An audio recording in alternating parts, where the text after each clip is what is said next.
And hello, everyone. Hello, and welcome in to our Foxhole Fridays, where we play some amazing RPGs, and our epic campaign, The Gamblers, which is our Traveler Pirates of Drinax campaign. And I want to thank you all who are here for being here, and thank you all for waiting while we did a little bit of tech business.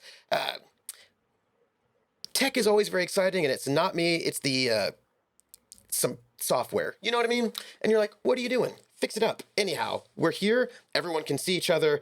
Unfortunately for me, my players are seeing me on the wrong camera. Maybe, you know what I could maybe do one of these days? I might be able to move a secondary camera to over. We got this cool camera. It's like the background camera. It's the BTS camera. It's like, I wonder if I look cool at my for us. Yeah. Look at them. Just look over It's there. like that extra camera on like MTV Fanatics, you know, where they have that like other camera that's in black and white that you go, oh, cool. Yeah, that's what we get to see. And if only the audience knew what we were talking about. It's true. Although MTV Fanatics is a deep cut. I might have an option for the players to make their lives better. Right now, my mod's like, don't do it now. And I was like, you're right. Don't do it now. So thank you for being here. This is our amazing show with the most amazing cast. First thing I should say, if you would like to support us, the best way you can do that is by watching the show and being here with us while we are live or on VODs, because either one of those things is lovely and wonderful. Now, I do want to say that we do have some comments from the audience, and I want to share them. Because if you're hanging out with us on YouTube, I do want to acknowledge you and give you love. And also, if you're watching on YouTube, subscribe. I have the watch hours. I just don't have the subscribers yet. So give a subscribe if you like. But I do want to read out some comments that happened from the viewers on YouTube. Trooper, I'm getting flashbacks of when I used to bartend at the French place, and our French boss used to have us gather around, and he would read all of the poor ratings on Yelp to us and then blame us. I feel like that's about to happen. Is this what's going to happen right now? Are you going to be like, okay, and then just sort of cigarette out of one hand? Yeah, exactly. And all then right, just, wait a second. Let me just imply whose fault it was that Mon Dieu, the water didn't get. What I'm seeing here. Exactly. This one here says the court is an asshole. The asshole has a heart in it. And then I go, excuse me, it was my character. What? One is about Severance, though. So, oh, good. All right. Well, here we go. Yep, I was right. Rufio. It's more latex. Rufio Roofbum made this comment. Rufio, as a weird uncle. Yeah, Rufio Roofbum. Wow. Left the comment. As a weird uncle, I can say that Severance is already at the weird uncle stage. So that's funny. Yes. Severance has achieved Weird Uncle stage, which I I think am is, a weird uncle IRL, so this is this works out perfectly for me. And then also from our last episode, Rufio comments, Trooper, you're mentioning Virginia. I live here, and I'm so sorry you experienced such horrors. Spent most of my life in the historical colonial area, and the tourist trap horrors are real. I actually taught for 1 year at William and Mary, so I was right there in that zone. And Virginia was lovely, except I had some very bad Mexican food there in colonial Williamsburg. It's really bad. Are you telling me Colonial Williamsburg isn't known for its Mexican food? That is what I'm saying, and I hope that wasn't outrageous or Wow. too wild. As one, I'm shocked. I don't know how to handle this moment. I know. There was like a burrito, and it had a sauce on it, but it was not a red sauce like from enchiladas. It was like, you know, when you can get the biscuits and gravy, you know, the kind of Yeah. gravy. Like a white? Yeah. Yeah. Yes. It was like a white sauce. Was it gravy? I'm uncertain, really. Was it cheese? I'm racking my brain right now, trying to make some sort of pun between the two, between No, colonial Lysander, America and it was Tex-Mex. white. It was It's No, white. yeah. I'm right there with you. It was not queso blanco. I wish it were queso blanco. It was not, and I don't really know what it was. It was maybe some kind of chicken gravy, perhaps, but on a burrito was not what I wanted. You know what I mean? Like that was not where I was going with my life there. We can't start the show till I buy a punchline. So that was so yes. So that I wanted to sort of shout out our YouTubers. So thank you for all of your support, our YouTubers, for watching us. Thank you. And you can also support us by tweeting out. I've sent out a live tweet. You can retweet that if you like. And so that people can show up and be here and watch this amazing show with these amazing people. You can join our Discord. You can give tips and bits if you like, and if you do, I will read out those messages at the end or in the intermission. We also have a Patreon, which goes to help pay for the cast costs, and it's appreciated. We have a special sponsorship tier, which is if you feel like being a sponsor, that's $200, which will pay for the cast, not me, for one episode. And we currently have a sponsor who is Willem TW, who also is our note taker. And I was doing some stuff over the week, which involved going through the earlier episodes and reading through Willen's notes, and Willem has like saved my life. And Willen is going to enable me to do something very cool for you all because classes end this week, which means I'm going to have a bit more time to do some secret surprises. So, and I think the players will be excited. I think you'll be excited. It's going to be kind of neat. Yeah, it's going to be kind of cool. I can't say what it is though, but it's very exciting, and it's yeah, I'm not going to say any more because it's too good. Too good. So that's been really good. And let me see. Oh, yes. And we also have channel points. And with the channel points, if you wish to create an NPC who will be a potential passenger on the Gambler, you may certainly do so. And you can choose the expensiveness of that traveler and how far they're going. And I believe that is all of my pre-stuff. So I need to introduce our players, who, by the way, I just rewatched the character creation session, and I was like, oh yeah, that's right. Mm-hmm. Right. So I'm just noting various daggers that you all gave me in episode 1 that I was like, that's right. I need to sharpen those daggers for later. That seems And so also, Love that. aggressive. Love that for us.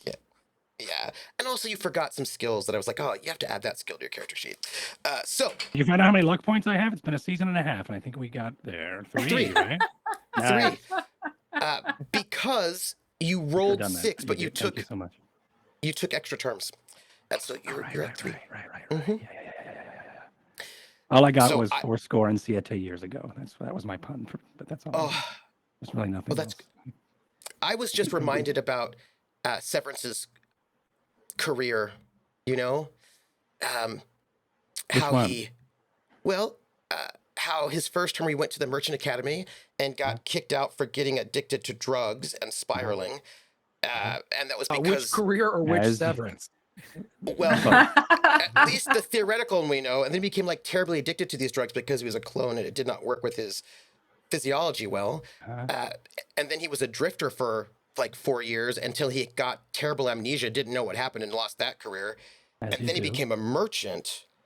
And It he was all before episode 1, baby. Yeah, and then he was doing very well with merchanting until someone in the Imperium made specific regulations to ruin his career, and then he lost his career as a merchant. Another day. And then he became a pirate, and he did really well with that, actually. And that was like, he like came into himself, and that was different than, say, for example, the Harlock, who went to a psionic academy and then became a psionic warrior and did really well with that. Just spying for the Zhodani and like got promoted multiple times, was having a good time. Those are our 2 captains. And then we The dream team, I think, is what you're. That is yeah, what the we dream call team. ourselves. Yeah. Although I do have to say that the Harlock did have a love affair with someone who she thinks is dead, and also a big enemy who is not happy with the Harlock. I'm sure Anyhow, they never come back around. I'm to sure us they ever. No. And then, of course, we have Terrica, who was the child of some nobility, maybe more than one, unclear. And, Oh God. as a noble, should have become a noble, but sort of had a spacer background and became a merchant. And then their parents tried to get them disinherited from all of their inheritance, but with the help of the Harlock doing some mind reading, they're able to do some legal trickery and not lose all their inheritance, but relationships are strained.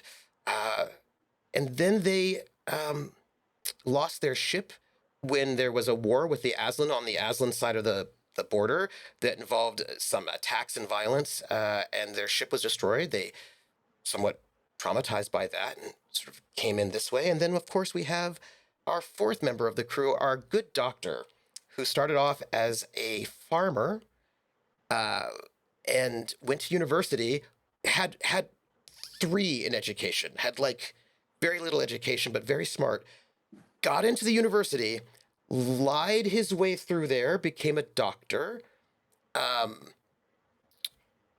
There was an I'm awesome intern. at it. Stole this doctor's life work, which was like a new sort of chemical compound, but did not really understand it, so got Severance to figure out what it was, took credit for this work, got promoted, and was then seen as one of the best doctors ever, and in the process did become an amazing doctor, but got this intern kicked out of his internship as a doctor, destroyed his entire career, and The intern was also a jerk, though. That And was I just glossed wanted over. The intern's a huge jerk. So. Oh no! I was going to mention that I was going to have the intern be a nice person, but then Greg was like, "No, the intern should be a terrible jerk." And I was like, "Great, your big enemy is a terrible person. I'm into it," as opposed to like an innocent person. No, but like a very bitter, vengeful, petty, maybe even violent person. Cool. So that's the thing that's out there, but has become a very good doctor in the meantime. And this is our crew that has taken on this job of being privateers for the Kingdom of Drinax, where they are going to do a lot of robbery so that they can send money back to the kingdom, so the kingdom can sort of like build infrastructure, weapons, like try to get the kind of funds they're going to need to like bribe people and do the things they need to do to try to rebuild this empire. And their goal is to unite the various planets of the old Drinaxian empire. So they ask our players to go and do some diplomacy to get some of these planetary governments on their side, to get them to sort of agree to be this new thing, but in a secret way, because they do not want to alert either the Imperium, who screwed over Baron Severance, or the Aslan Hierate, who screwed over Terrica, to what they're doing, because they do not want these two large powers to realize that they're becoming they're sort of trying to make a move, and they want to make it seem that like we've got some piracy problems, so that then our heroes can solve those piracy problems, that Drinax can solve those piracy problems and keep trade working, and sort of so that everyone will accept this empire. And they have been tasked with this mission, our antagonists. And they have had some adventures on Marduk, where they learned some things about each other's pasts. And now they're on their way to Thebes. And when they arrived in Thebes, they got to meet. They've been given a mission to save the second son of an Aslan noble, who has crash landed on this planet. There might be some more information about that. They also got to find out who the directorate of the Theban Highport Corporation, which is sort of is not technically GDCO, and the Baron has made a meeting with this person, and they have sometime in this week to make this meeting with this with the directorate. Now, before they could get onto the planet, I'm going to have our players introduce themselves, but I want to be the most dramatic possible.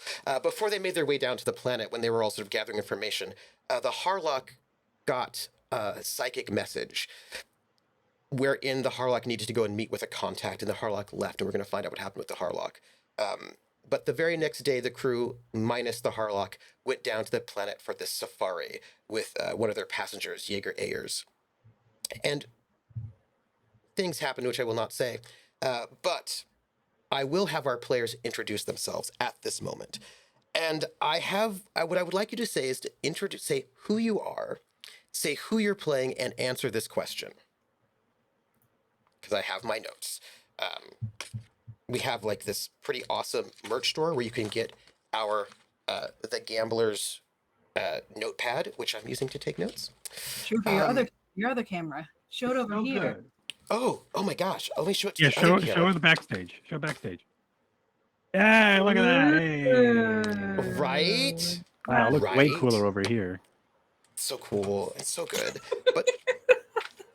But I would like you each say who you are, who you're playing, and then answer this question.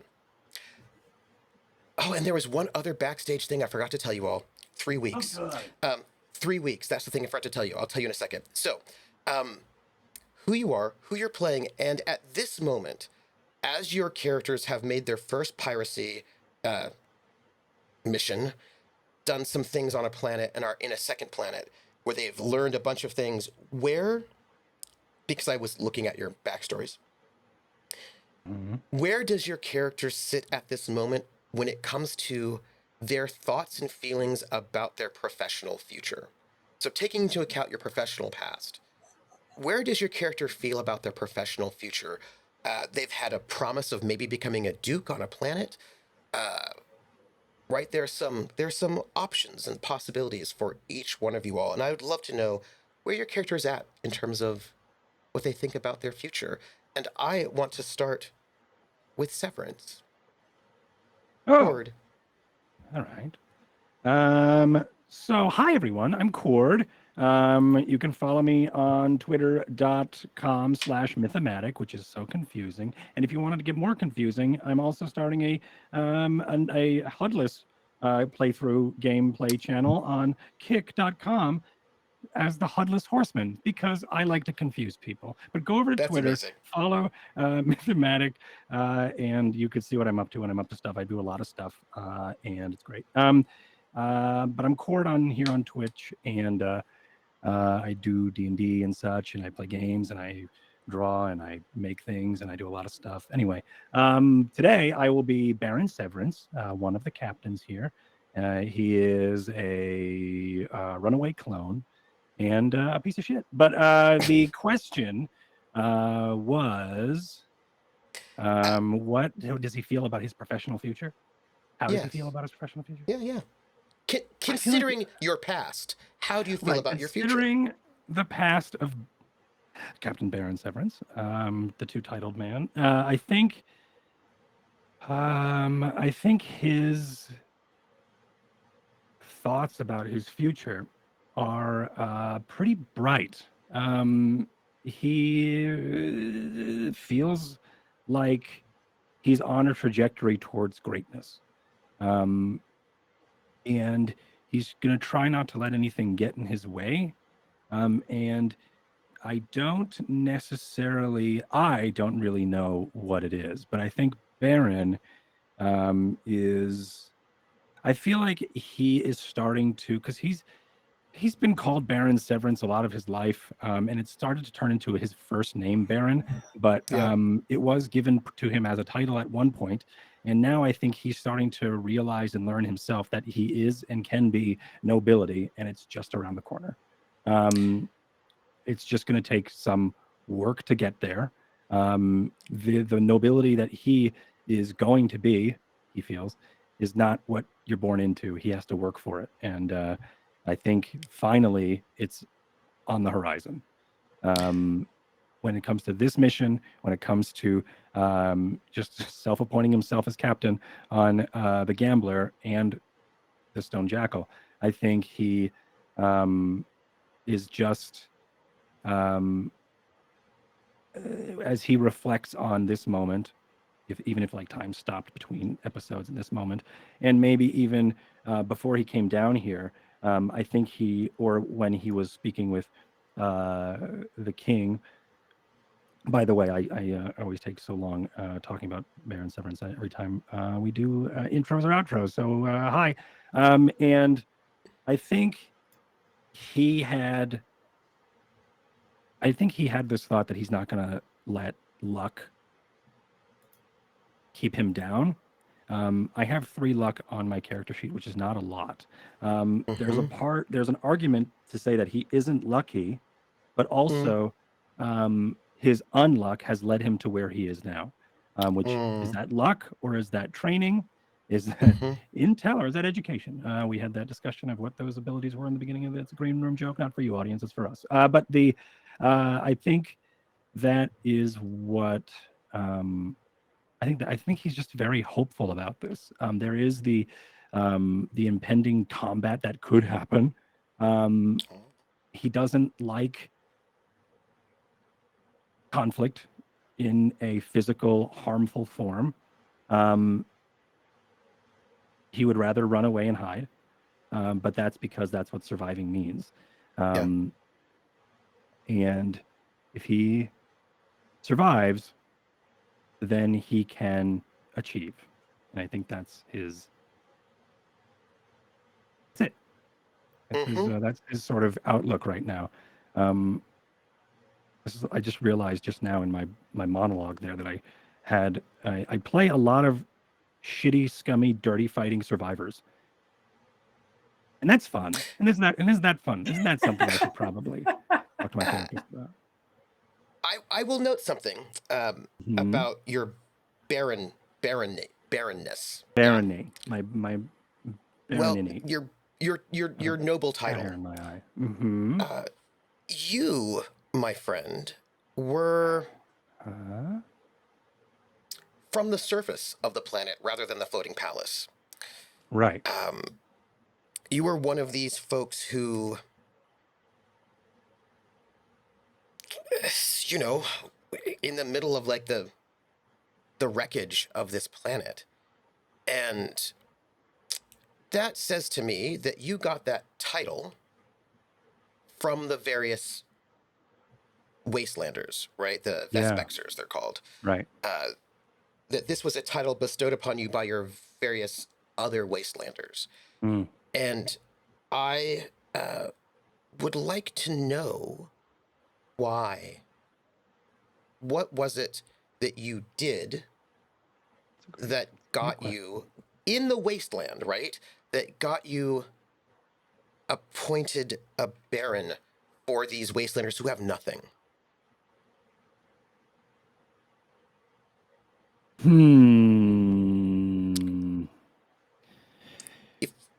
I think. Come back to me.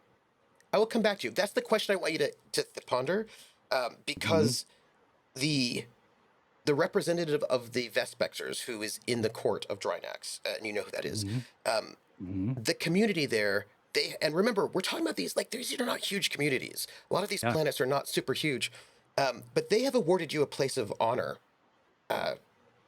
for something, right? Somehow you've achieved Something. this title that has been recognized on the Floating Palace because the Floating Palace does want to keep relationships good with the Vespexers. So I want you to ponder it.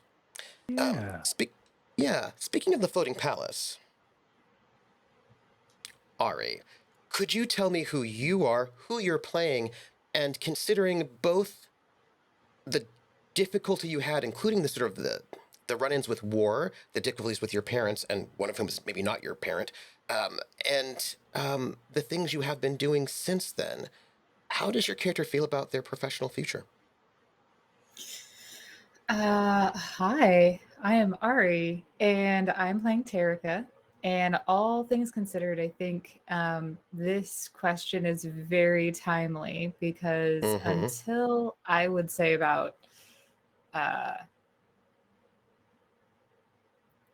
the breakdown on the ship that they recently had, they were very much in this sort of like I'm surviving mode. That was everything that the future was just survive. Yeah. And I think they're at this pivotal point now of asking the question, what is the path that I want to set in the world? And I don't think that they've had the time to really answer that for themselves yet. But I think it's finally a question that they're starting to consider after having lived so long in this, like, I just need to survive space. And now they're like, no. I am who I am. I'm not living in anyone's shadow. I'm not some failure of who I was. I simply am. And now I want to know, like, now the question that they're looking at is, where do I want to be? And I know that this seems to be somewhat complicated by your lineage. Let's just say that in a slightly larger space, right? In the sense that they have not seemed to be very excited about their position as a noble because it seems to come with a lot of baggage from their mother and certain kinds of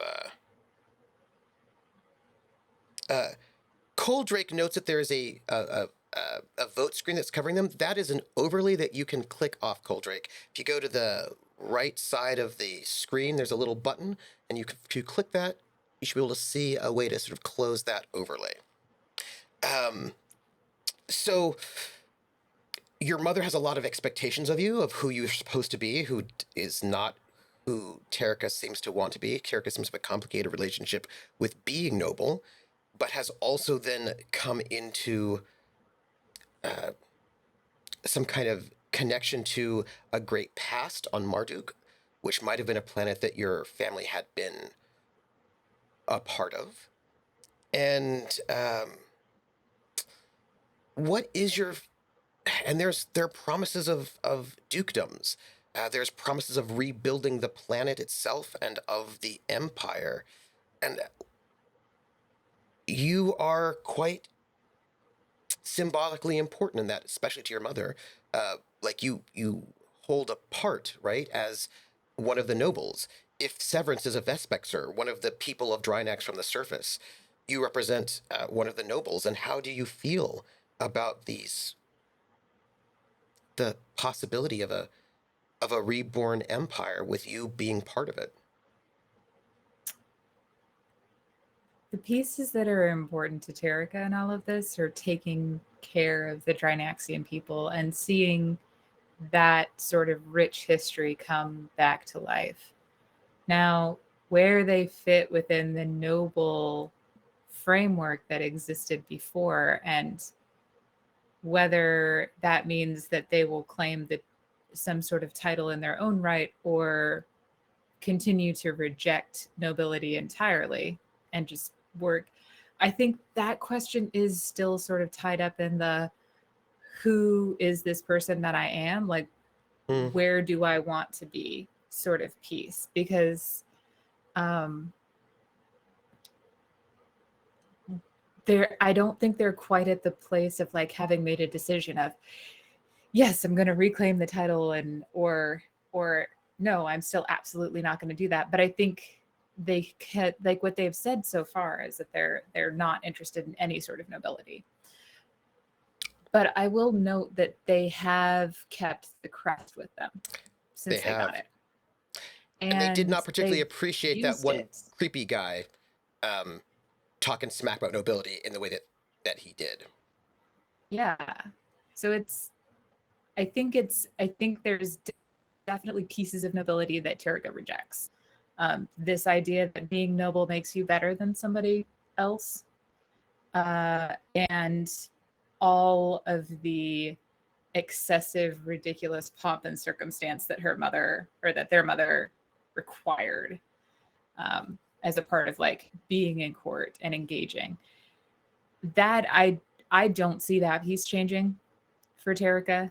The piece that I do, like I think the question that they have not yet figured out how to ask is, can they frame a step back into nobility with the way that they see nobility should be? Or are they going to fight a different battle to just bring back the glory of Drinax? I think both are within, with everything that they've gone through and with this sort of like mental space that I see them in right now. I think both options, they're kind of at this tipping point where they could go one way or another. But they definitely won't be their mother's, it won't be their mother's nobility regardless, ever, in any way, shape, or form. Very interesting. I'll just note that as well. Now, speaking of our symbolic pieces, we have someone from Drinax from the surface, we have a noble from the palace, and then we also have a doctor who is from a seam, which is an agricultural planet, which is now was sort of retaken by Drinax and sort of liberated from their kind of messed up robber baron corporations that were running it in a fairly oppressive way, as one of the third members of this symbolic crew to help rebirth this kingdom. And so let me ask you, Greg, who are you? Who are you playing?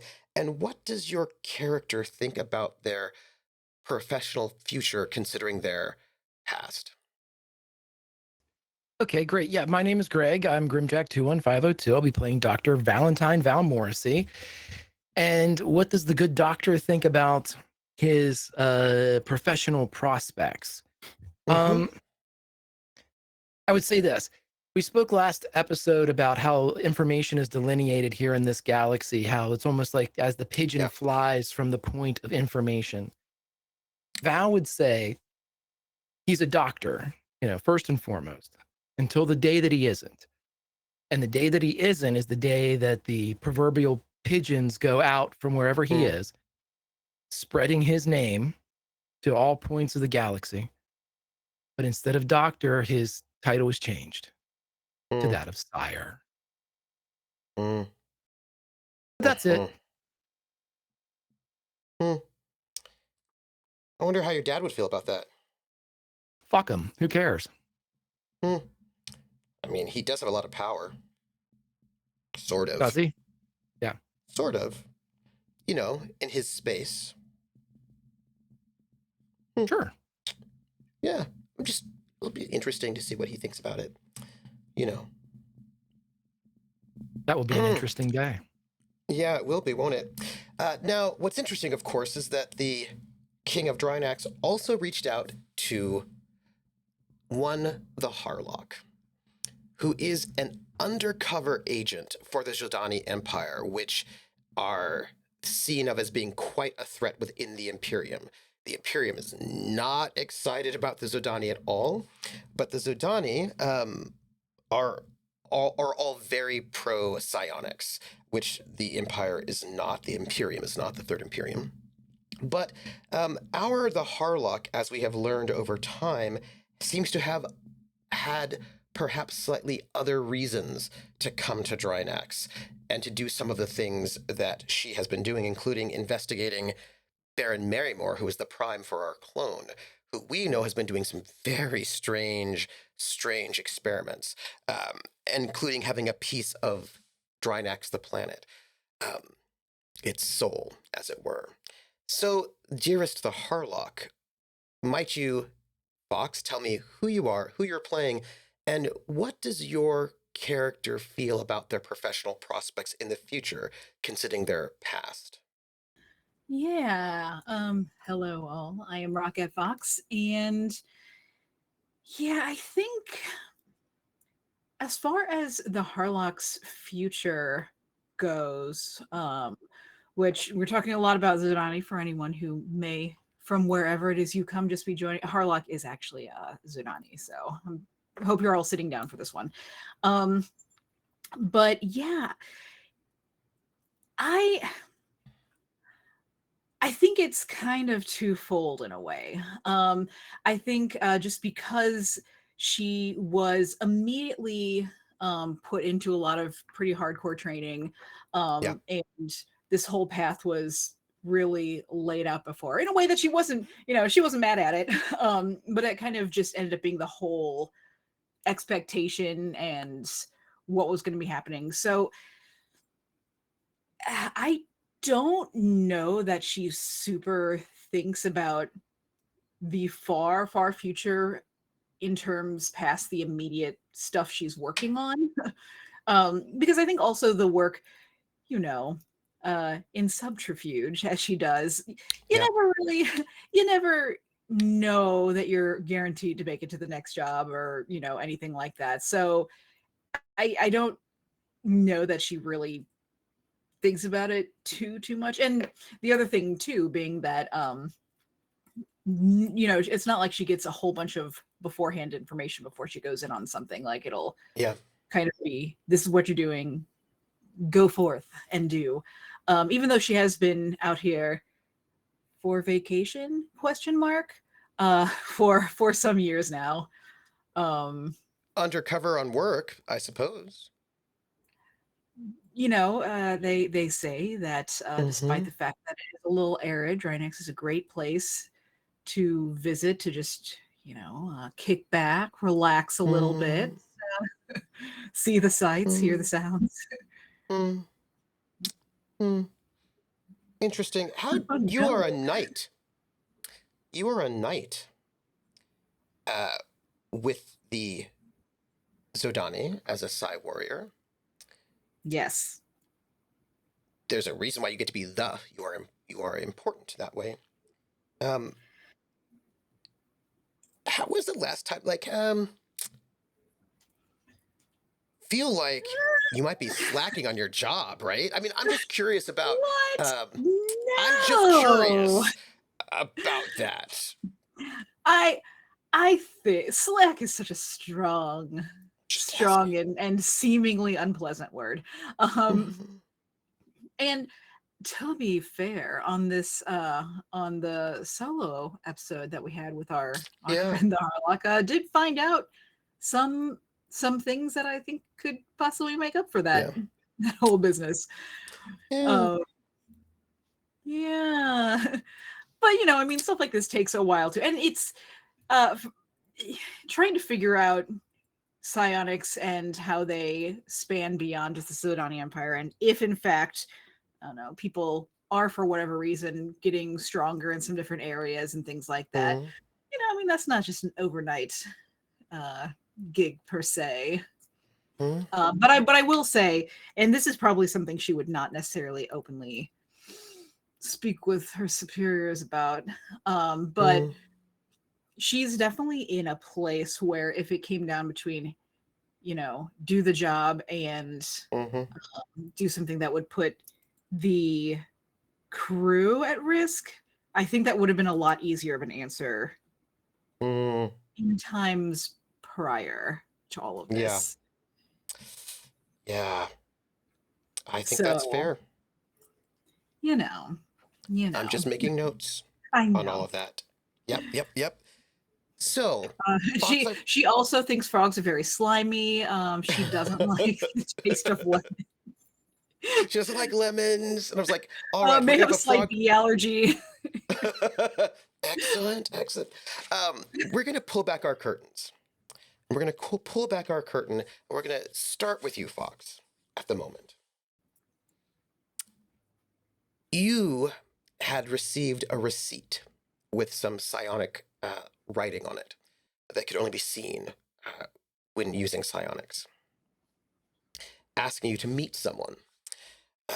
And this is the day before where everybody else is. And I feel like we should perhaps see what happens when you make it to this meeting. I'm game. She rolls up. She's ready for anything. Oh. It's an address that you are given. A hotel room as of because of course this is all the party time all the time, and there's a sort of a sort of like a middle class hotel in this sort of space where the free traders come up, the smaller ships come in and out, with a hotel room and a name. And you are at the. That is all for you to head there.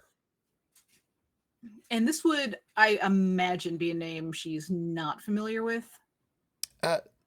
Yes, that is correct. It would be a name you're not familiar with, and it's also, I mean, I would say, a fake name, right? Is what you would imagine.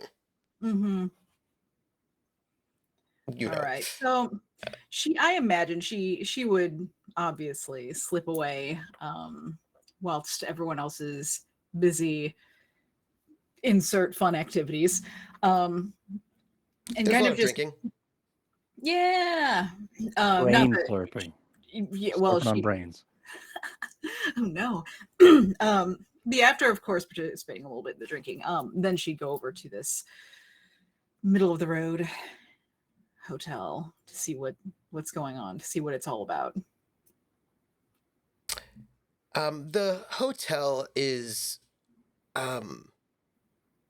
boring, right? If you were a rich tourist, you probably wouldn't go there. If you were just a regular worker, if you were a worker who works here at the station, you probably also would not go here much unless you happen to be working there. But people would come in and out of here pretty regularly, you would imagine. And yes, it's sort of like a Holiday Inn Express in its basically, right, is what it is. But does it come with free breakfast? Yes, but you do have to pay for the free breakfast. Oh, thumbs down. You know, it's folded in. It's folded in. It's a free breakfast. You know, and as you arrive, sort of, you can make your way into where this room is fairly easily. Not difficult. And before stand you a door.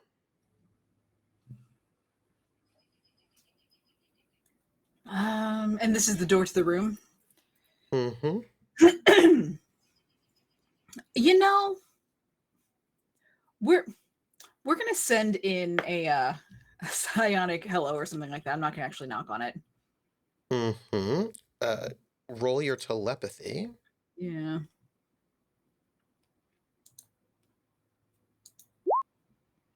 It's a Easy peasy. 13. Spend one of your psi points. So, hit that in the temporary, hit -1 on that. Just type in that. Scroll that down. And there is a mind on the other end. What do you say? I think she would just say knock knock. And you just hear back, enter. And yes, she would do so. You see a woman who's dressed in imperial garb. Looks to be, you would say, from the vibe. Well, the presentation, let's say. The presentation is, I would say, an imperial librarian, perhaps. Okay. Right. Seems like perhaps somebody who's just traveling, right, and is on a layover here from one place to the next. You can see they've got dark hair, sort of brown skin, like a their hair's like it's like black, straight, and sort of pulled up in a bun. Sort of brown skin. There's like a number of like in the room. If you when you walk into the room, what you see are like books, all sorts of books, sort of imperial books about botany, about history, as if this person is a person who's traveling, and when they get into a hotel room, they set up all their books, and everything, of course, is in Mhm. Galangic. Everything about them on the surface seems to be like a sort of a slightly boring, not really interesting imperial woman. Mhm. And she says out loud, "Oh, it's good to see you. I'm so glad you've arrived. I do have some tea. Do you mind? I was hoping that you did have some books that I could purchase," she says as the door is shutting behind you. Mhm. And she sort of like lays out some tea.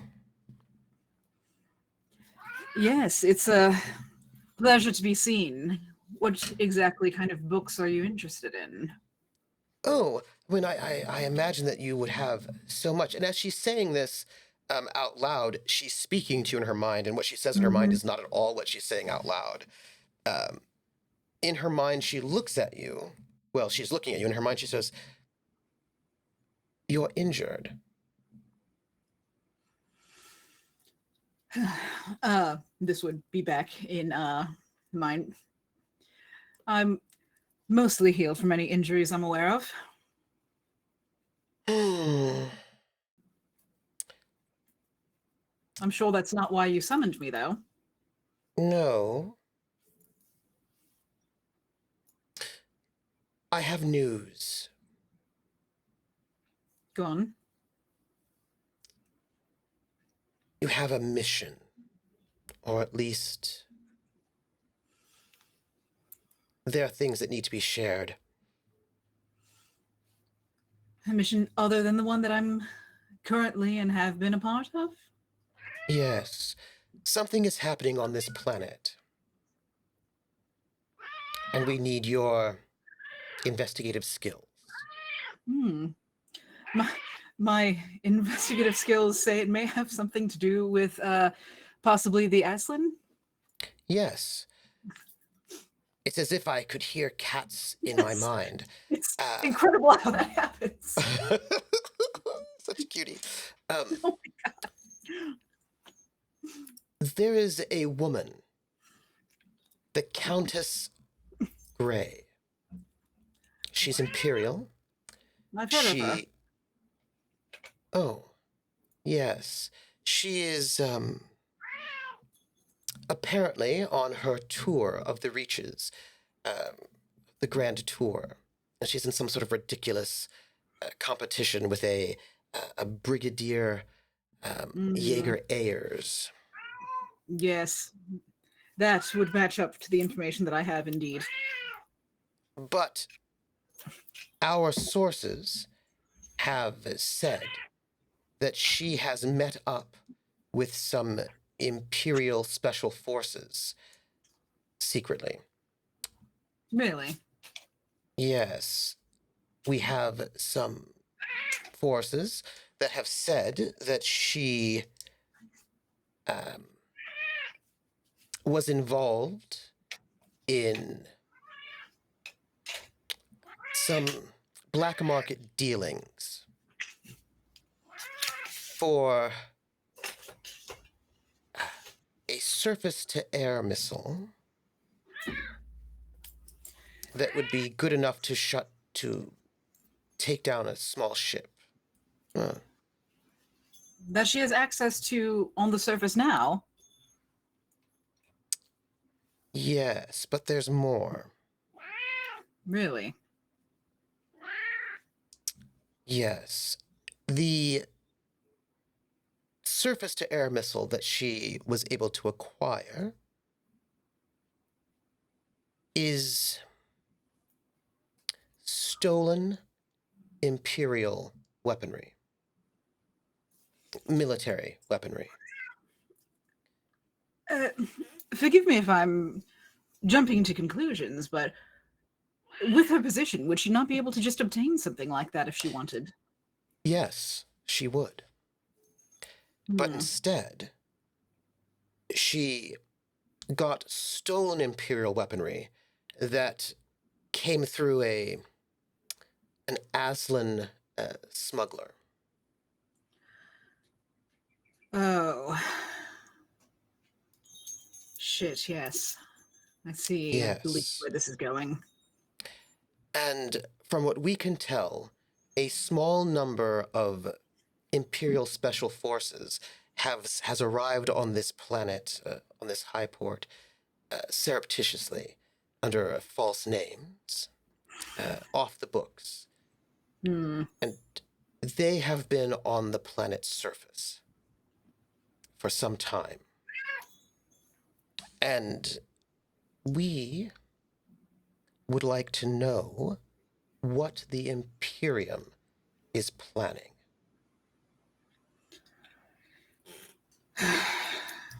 Well, based off the things that I've seen in my time and witnessed, my guess offhand would be a sabotage. But what is the larger play? Well, again, just throwing my ideas around from where it stands, but it sounds like someone's wanting to start hostilities up again. I mean, there is Yes. a relative standstill for the time being, but as we all know, it's not exactly stable by any means. Hmm. Do you suppose, well, I'm sure you're well aware that the crew I'm with and I are trying to locate a missing Aslan on the surface. Do Hmm. you suppose that it's possible he was stranded there by the same people orchestrating the rest of this? It's entirely possible. Now, I'm going to ask you to stay the night here because you are injured, and I wish to take care of that, especially since you have my reading of your files, that you have some subdermals, and I would like to be able to make sure that you are taken care of without anyone knowing the wiser. I have medical attention here. Of course, Yes, of you may course. do what you need in the morning. But my larger concern is if the Imperial wants to start up hostilities, is that what we want? If you could perhaps figure out who is to gain, what their larger play might be, and perhaps decide if this is within our best interests. And then, of course, take actions as per your judgment. Yes, of course. I will say, albeit unstable, any sort of, well, semblance of peace, I think, tends to be beneficial for all in that it's easier to get to where we need to, Yes. easier to obtain the information that we need, easier to, well, do all of the things that we do. Yes. I am concerned about the high-level Imperial soldiers that are here. This seems to be some sort of operation that matters at least to the Countess Grey. That said, I do have a few questions. It has been a bit of time since you're able to report in. Let me ask you, have you had any progress on the question of Viridian sources? A bit. As we had suspected, the Baron Marymore did obtain a decent amount and, in fact, was using it to his gain in a very, well, upsetting manner. He was exerting torture and such things on children to see about feeding Yes. it. There's still no exact understanding, though, of where or why he would have innately had such a high level of psionics, however. We have some people working on the question of Marymore. We, of course, continue to work on this conundrum while you're out here, and we have come to some disturbing possibilities. Care to share? Well, I do not have all the authorizations myself, Of course. but we believe that he might not be who he said he was. Really? Yes. He might be something a bit more dangerous, but we're not certain. Possible Zhodani lineage? No, Hmm. something different. We are still looking into it. We might, if we get more information, we might engineer a mission that your crew will undertake, or you can encourage them to do so.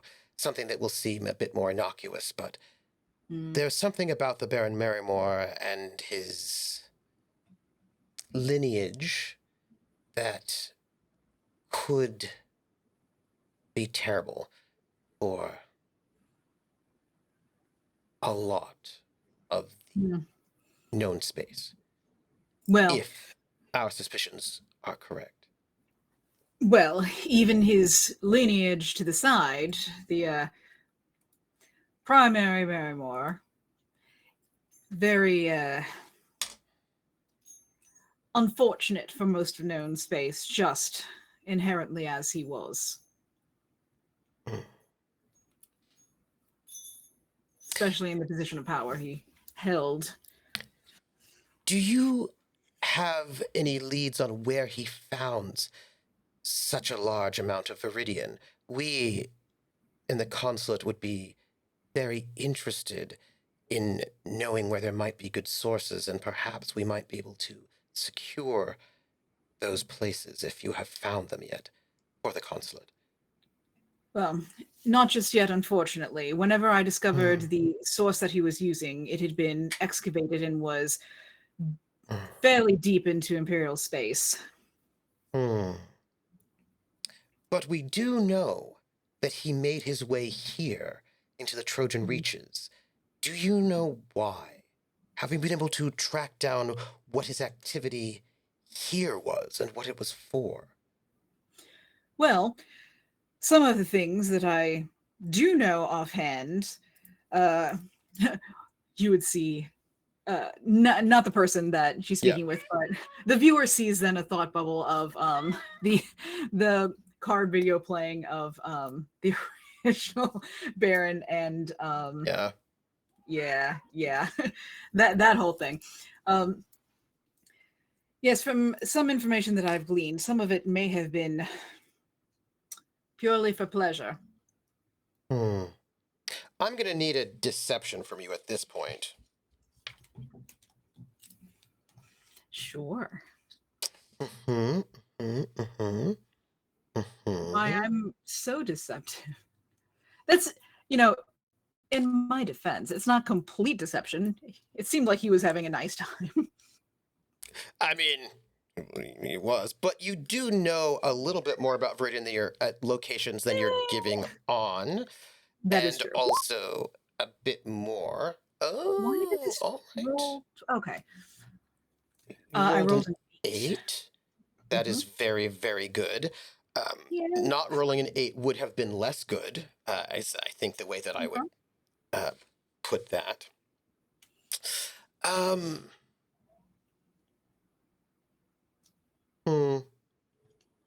She looks at you. The Harlock would mentally lean in slightly, as if pulling one of these. It seems that the Baron was interested in, unbeknownst to his wife, sowing a few wild oats. I see. Interesting. So, we know that the Baron Merrymore made his way into the Trojan Reaches on more than one occasion, doing something. We also know, according to your good intelligence work, that he had a very... How large was it, would you say? Well, I'd say 3 meters. Was it 3 meters? 3 meters. It was like 3 feet, so like a meter and some. Okay. I would say roughly a meter and some, or 3 feet, depending on how you want to think about it. A piece of Viridian that large means that he knew or somehow acquired. There's got to be a vein of this. It is very rare, and if we could get access to that, that would be very important for us. It would definitely benefit the council in ways that are unimaginable. Yes, I will say that you should continue on your mission of tracking down Baron Merrymore and anyone associated with the Baron to try to figure out exactly what he was doing, where he was doing it. Have you had any luck tracking down his clones? Well, I, believe it or not, did manage to find 3 unused, which I put a stop to. And I, as a quick meta question, they would know about Severance at this point, yes? It depends on what you've told them about Severance. I feel like that would have been, because it's been some years since they first connected, and I feel like they would have had at least some idea of where to find him, which what would have gotten her there in the first place. So I feel like that's something that would be on the record. I think that they would not. I don't think they would have known about Severance unless you told them. I think they would have known that Merrymore went to the Floating Palace, and that they wanted you to go to the Floating Palace to figure out what Merrymore was doing, which is how you got, which was why you were there to meet the rest of the party in your own way. They may not know that you were sent there to investigate the Merrymore. And I will also note that you were the one who knew exactly what happened to Severance when he had his like you've been very buddy with Severance, buddies from the beginning. Now the question is, did you tell them about Severance? I think early on, probably, because I mean, early on there wouldn't have been any reason. I mean, she didn't know this person. Yeah, sure. So I think pretty early on, like, if there hadn't been an opportunity till later, maybe that would have changed, but you probably would have sent in information. Yeah. So I think she would ask you, so this clone that you have with you, yes, has there been any strangeness, anything you should report about Severance? Well, across mine plays all of the weird moments. He certainly does not have the same level of psionics that the original Merrymore does. Certainly. He is, for all intents and purposes, was formed to be a perfect replica. So, biologically speaking, I would imagine the potential is there.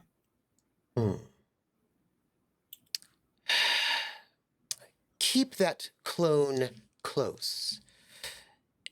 If you've destroyed other clones, the Merrymore will most likely need that one for something.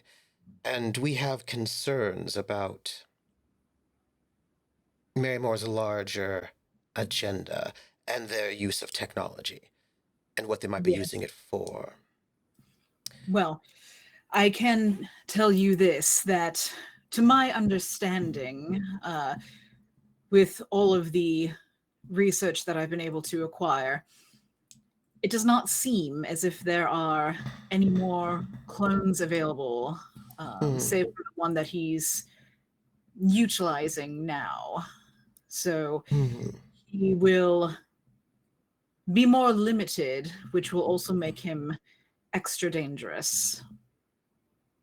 And as she's just, pouring this tea, she's like, "Oh, I had a book that you were interested in," and she hands you a small little diary. And she goes, "And you've already sent the payments to me, of course, but I think that might be interesting for you. And if you need any other books, of course, I would have them." And as she says that, she says in her mind, "In that book, you will find some genetic information that I would like you to test against the clone. And if it is positive, I would like you to send that information to me before you leave." Of course. And Harlock would take it. We And need it to verbally. confirm some. Thank you. I've been looking for this. No worries. You wouldn't mind staying overnight? I'm so frightened about all the loudness. You wouldn't mind, would you? Of course not. It's part of my duties. Oh, thank you. And in your mind, she says, "That genetic information is highly classified. All we need to know is if there's any sort of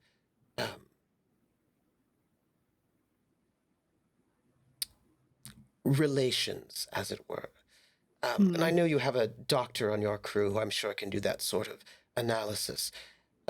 Yes. Make some story up, but we need to know if the clone is a good match, if the Marymore is or related to what we think might be the case." What are these? And Harlock kind of flips through it a little bit. And when you open the book, right, there's like inside there's like a indentation, right, that you could sort of like peel apart, and there's like there's like a little test tube, really small and thin, like sort of stuck inside the book. The book itself is a fairly mundane book about imperial architecture. It is, again, above clearance. Nero has recommended a bit more information security, but we reiterate, the mystery of Marymore is important. It could be important for everything, but also, we do need to secure, if you can find it, a source of Viridian, a better source. We have combed as much as we can. What happened to that piece of Viridian that the Marymore had, the Baron? Well, unfortunately, it was destroyed in a fire that had been set to the lab. Terrible. Well. Yes, it seems that he did not want anyone to be able to obtain his works after he was done with the place. If that test comes back positive, we may be able to authorize you some further information. If it comes negative, then that information will not be necessary. Certainly. Well, let's get to work. And with that, she's going to go about doing some medical work on you. To bring you to the next morning, I'm going to need to make a roll. Just a little bit of a roll. Let me see. I need 2d6. I roll an 8. That's good. What is your endurance modifier? It is, hang on. Right now, nothing. That's what happens when you're injured. But luckily, she's quite a skilled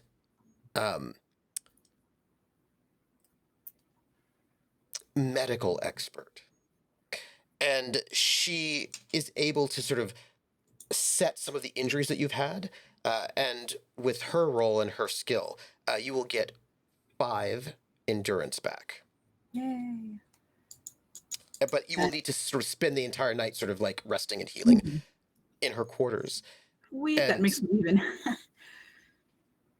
when you wake up in the morning, you're awoken to a small beeping sound. And when you see her, she's on a small radio, right, that she's got in her ear. And she says, "What? I see. How many? I see. Armed. Thank you. I see. All right. Thank you." And she turns to you and says, "Your compatriots have made their way down to the surface of Thebes. They were seen going through the capital city of Thebes to go on their safari. That's not what my contact let me know about. My contact let me know that the small squad of special forces were seen in pursuit. You may want to get to the surface as quickly as possible." Yes, I believe so. I don't know why I would have imagined the passenger we had could show any sort of patience. "Yes. I have a ship that is docked that is quite fast, a shuttle that can get you down to the surface very quickly if you will go to berth 4 in slip 3. Wonderful. Thank you. You're welcome. And Dame Harlock, it is an honor to work with you. Your aunt has been one of my personal heroes." Yes, well, she is will always be quite inspirational to many. Yes. I hear that she will be running for the council. Is that so? That's what I heard, although my news, of course, is a few months old. Travel. Yes, of course. Well, Perhaps she's already been elected. perhaps. I imagine you have much to do. Yes, Harlock. well, thank you. And would indicate the book. I shall carry on the information as soon as I have it. I will be here again for another week or so. Wonderful. It won't take that long. And with that, I imagine you head towards the surface of the planet. My main There's a question, small- though, Yes. on the way back, would I run into this flower seller again? You mean Fernando? That's the one. Oh, Fernando is around. You know where to find Fernando. I think real quick before heading down, briskly walking there would spot Fernando where Fernando always is. Absolutely. And I imagine, because Harlock, well, we'll ask. Go up. Fernando, excuse me. The most lovely and deadly captain. How may I be of service? Yes. So it's my understanding that you are one of the top people around here to get a hold of things. I am known to be someone who can get you anything you wish. Well, I wish, and kind of go in, kind of lower the voice a little bit. I wish to have anything explosive that you might have available. I will need it very quickly, however. If you can get it to me within the next 10 minutes, I will pay you handsomely. If not, don't waste my time. Ooh, explosives. 20 minutes, depending on how much. What do you need? Enough to disrupt a small squad of armed men. Grenades, perhaps?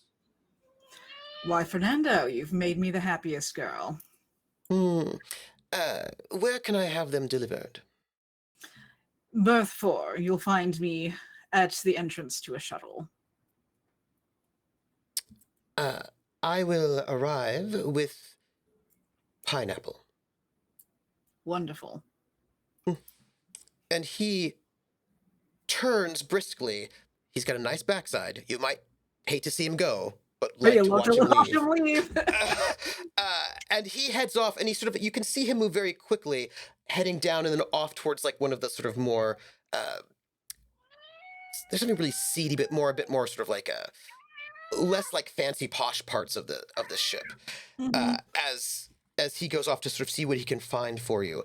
And that said, we're going to, as you sort of make your way to that ship awaiting news from Fernando, we're going to see what's happening to our friends over on the surface. Friends on the surface. Hello. Yes. If we remember correctly, when we last left you all, in your joy and beauteousness, you were on the planet's surface. And you were, if I recall correctly, in front of a bit of a ruin.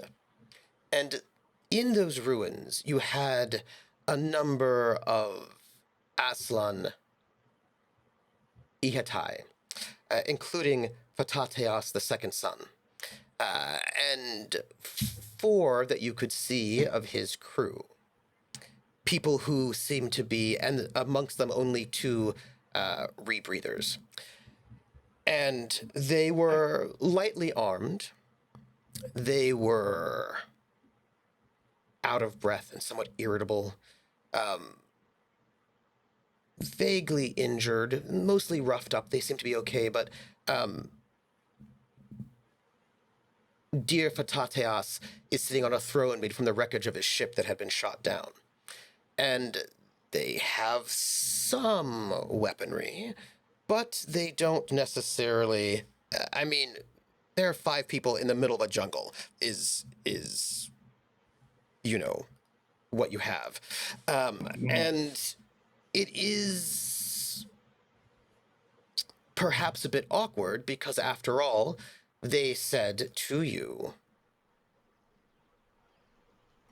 "Why have you killed one of my people and then so boldly made your way to my kingdom?" And that is you, Jaeger Ayers, Ron, your Ron. Ron, and you 3 standing before these Aslan, who you have been tasked for quite a bit of money, perhaps, depending on what you all do, to rescue. However, there are some perhaps issues with rescuing them in that, you know, they're They here don't seem too cool with us. Since you murdered one of their people, right? They seem to be a Apparently. little bit less excited about that. Allegedly. They're Allegedly. making some assumptions. Thank you. They might be making some assumptions. Yes, but I will take us right here to the the non-combat scream for a moment as Fatateas goes, "So, approach and explain yourselves before I cut you all down." Very well. I am approaching, Hmm. and I approach. How far will they let me approach? It's a very good question. They will let you get to right, and so that Probably stay here, actually. I don't know if I want to get up on they the would let you stairs. get to right about there. Right about there. I'll stay here. Thank you. Now, I will, for the moment, describe the sorts of weaponry these people have on them. The Fatateas himself has got he's got a rifle, an auto rifle on him. And he's got a nice crescent blade, and the crescent blade is the blade a noble would carry for the Aslan. It is sort of curved, and it has. I mean, if you know, you probably do not know your Aslan culture particularly well, but it's like a big, it's kind of like a bit like a scimitar is what it's like. And he's got this sort of rifle on him, sort of a somewhat dangerous looking rifle, and that's what he has got on him. The other folks around, they seem to be carrying. Well, one of them has like an axe. One of them has like it's a spear hook. It's a combination spear on one end and like a four-pronged grappling hook on the other. It's pretty cool. And then the women have pistols on them. So they're, and one of the fellows has got a rifle, but it's slung and not out. Like, but they are sort of carrying their like an axe and a spear hook. And the two women have got these pistols, and they are observing you. Now, I will note that they are in very hostile mode, but they do not have their weapons drawn. Well, they have their melee weapons. They don't have their rifles sort of out and drawn. The rifles are slung, though their melee weapons are out. The women have their hands on their pistols, but they don't have them drawn yet. And Fatateas does not have either one of his weapons drawn as he sits on this throne. And they are looking at all of you to see what this is about. And the ones who don't have rebreathers are breathing heavily, as if they've been running for quite some time. And Fatateas is like, "Explain yourselves." Very well. You are the great Fatateas, yes? Yes. Why have you murdered my people? It's a wonderful assumption. One that is wrong, however.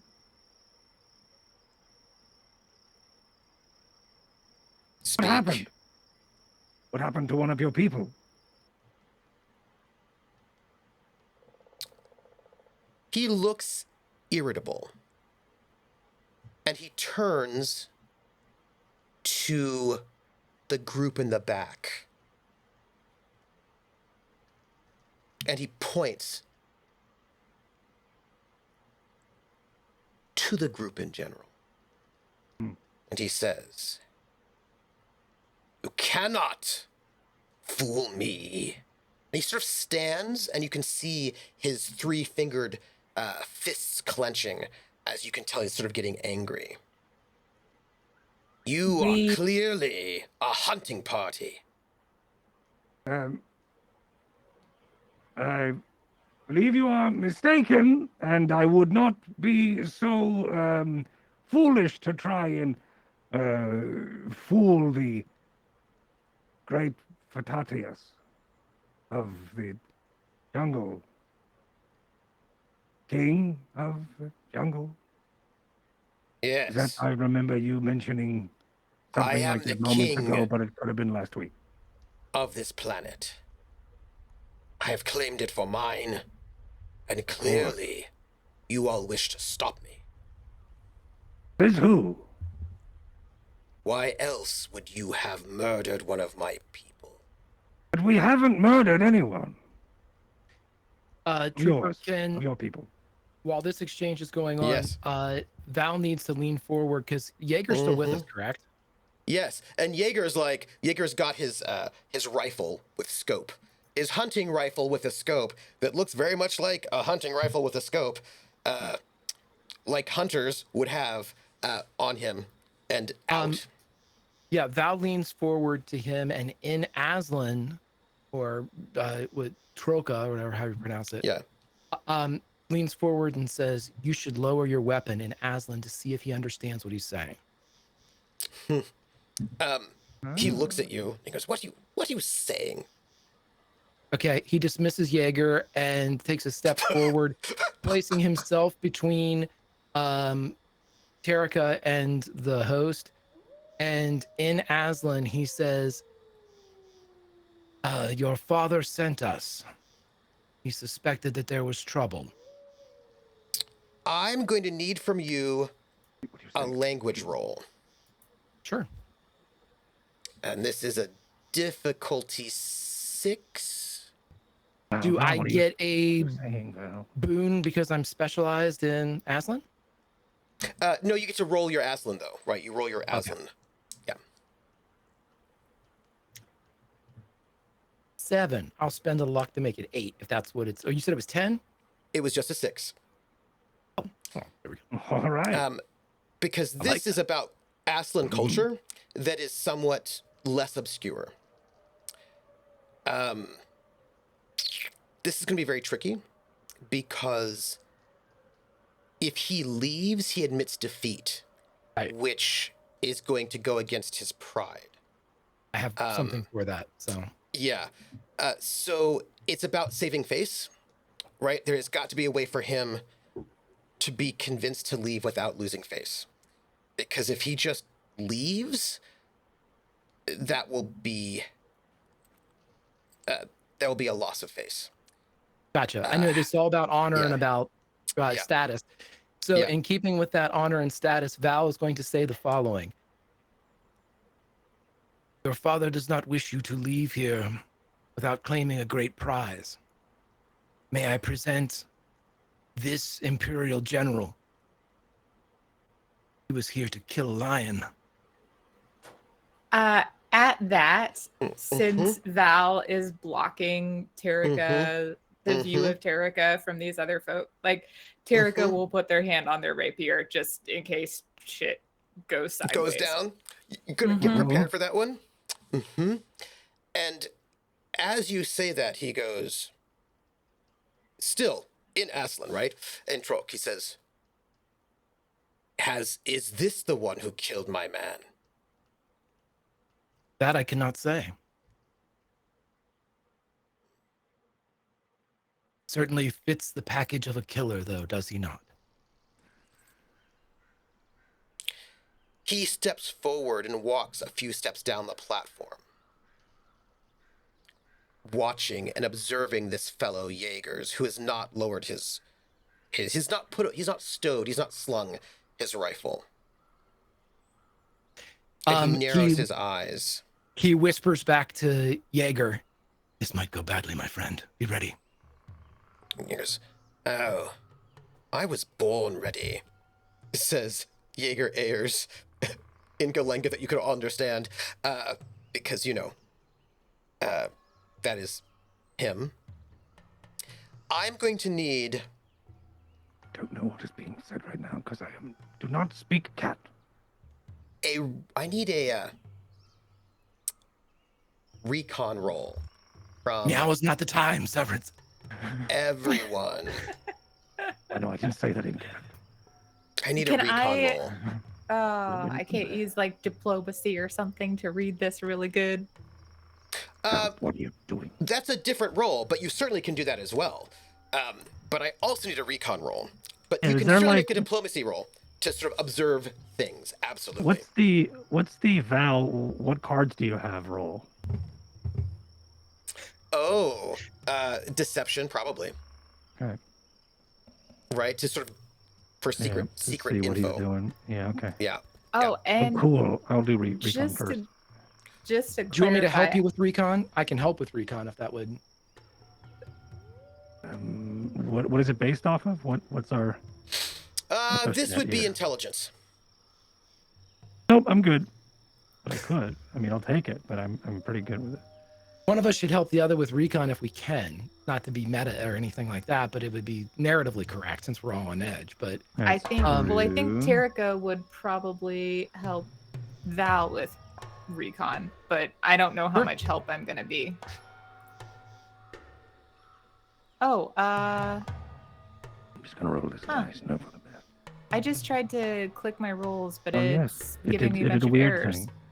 What errors? I'm not seeing any errors at all. No attribute was found for Captain Baron Severance default role type. Do I need to? Are you highlighting your Same. Are you highlighting your token? I wasn't highlighting my Let's see. token. Do I I need was, to be and it highlighting my token? I was, and it gave me that error. So I don't know. Severance. Yes. Skills. Yes. Where are your skills? Where'd your skills go? Here. I'm seeing weird things. I'm not seeing anything strange at all. I don't see what is- anything at what- all. Right. Select which skills to show. I'm gonna click this button and see if that does anything. Yes. Nope. Didn't do Yes. anything. Still have weird errors. Would you I'm like to going to- see what I will screenshot the weird shit? I'm looking Yeah. at? Let me just see. I think we're getting the exact same errors, but Yeah. I will also screenshot. Let me see what we got there for you. Okay, now I'm seeing everything on your sheet. And you were going to do your recon, yes? Recon. And I'm a dwarf. I'm clicking it for you. I got it to Yeah. go. Ooh, thank you. That's so very Ooh. kind. You're Now just welcome. do all the rolls all night. No. No. Let me see. Those Let are all me the see yours. wacky. Yeah, those. All right, yeah, those are our wacky errors. You were going to do diplomacy, is that right? now? Yeah, I just tried to hit recon. Let me try and hit diplomacy Yep. and see if that gives me a different. Oh no, I get the same error for Yeah, both of same them. error That's- as well. That's weird. We'll look at that. Okay. And then expected a hee but we- found a we will look at hee-hee. it. See And what I was happened. gonna help Val with Recon. Recon. too. Are Yeah. there Yes. the new character sheets assigned specifically to them? I'm assuming they are and everything. but Yeah, that's and we'll fine. just because it was actually still the old one, so we'll just double check it. But I will get your recon in there. You always just also don't- roll our wacky dice. Thank you, yes. sir. So Oh my goodness, I Um, don't actually have wacky dice with me right Oh. now. Oh Uh, my goodness. Oh, so- never mind. Oh boy. uh, Oh boy. Oh boy. let me get your recon. You're getting a recon from our doc, yeah? I'm giving him help. Yeah. Okay. Val has an 11. How the hell did you Uh-huh. do yours more? I would Minus like to add one. some luck to that 10. roll. Okay. Because Terrica is quite lucky. So let's do that. 2. I will get you Yep. there. We'll do that. That puts you both at 12s. So I'm going to give you a couple of bits of information that you all need to know. 1. And then we're 1. For your diplomacy, Terrica. So you're using diplomacy to sort of like check out, scope the scene. For your diplomacy, what you're going to note here is that Vatateas is clearly suffering the effects of lack of oxygen over an extended amount of time. And he is somewhat volatile, probably, and he's having a hard time. Like, this could be very tricky, right? Because he's not well. You can also tell that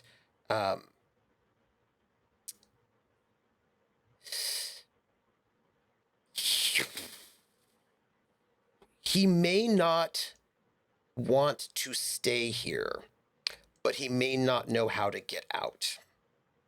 Right? Okay. Because this is crappy. Like, this is not a good space to be in. the location's a good location, but like, also your vibe here is that they probably, if they're not holding their weapons, it's probably because they don't have enough ammo. Is also when you're like thinking about like what is the situation here, right? What is the sort of, if they had ammo, they would probably be wielding their weapons. There might have some ammo, but you think they're probably under ammoed. They are very lightly armored. They seem to have food and supplies. It's a good location, but they seem to not have anything. Like they seem to want a good, graceful way out of this situation that will not screw them over. But they also seem to be somewhat confused and unstable because of their lack of oxygen for at least a couple of days. Right? And for you, you're thinking you need to, this, your vibe about this is that this could very easily turn to a lot of violence really quickly.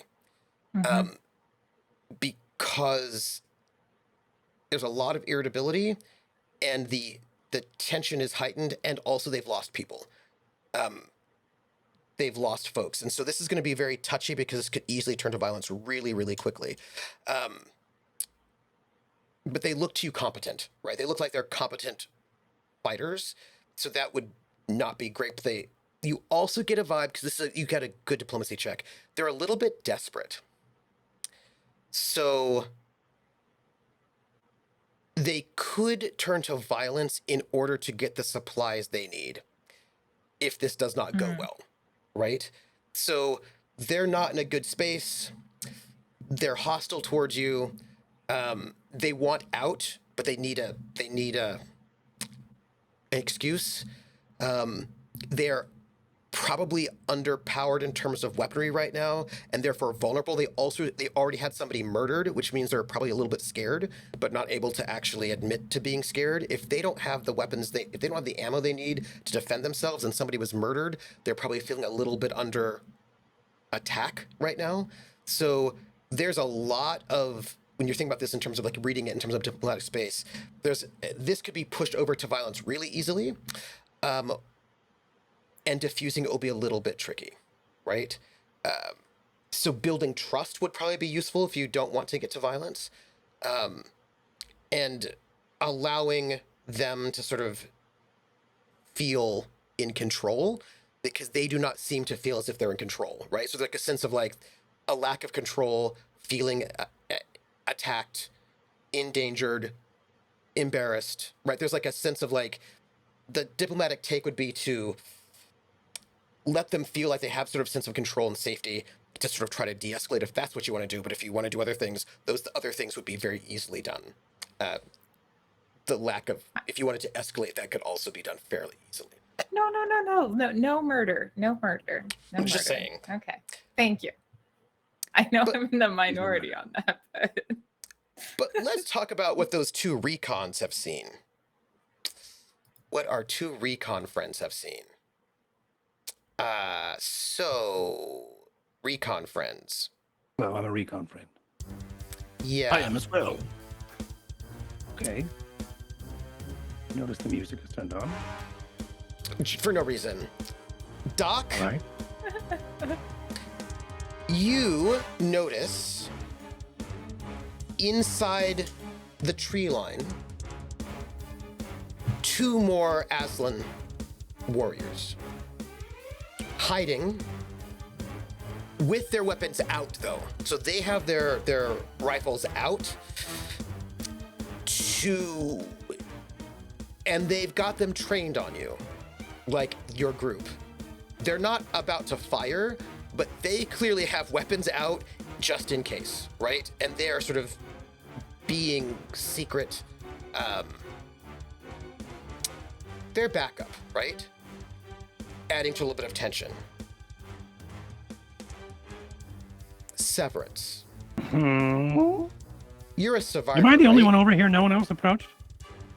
That's correct. Yep, we did not follow you. Cool. You are alone out there. Thanks for And taking one for the team, Captain. Doing As great, buddy. these, yeah, the two Aslan by you sort of come closer so I think that they're. during this recon, I realized that no one's next to me. That is right. That's what my recon just did. No one is next to you. However, you notice something else. I thought we were all on the same page here with this one. You notice something perhaps disturbing to you, and it's I don't because know. you are in a different location than everyone else. You see something in the tree line. It's not the hidden Aslan warriors, because you're looking in a different direction. You don't see them. Instead, what you see is a glint. On the other side, at the far end, from where all of everyone else here is, I can probably zoom out. So, Val, you see some soldiers, some Aslan warriors out this way in the north area of the map. Now, Severance, from your vantage point, over, I would say, here, hidden, you see the glint of a scope. Like a sniper rifle scope. Right? A sniper rifle scope that is not of Aslan make. And it is pointing in this direction.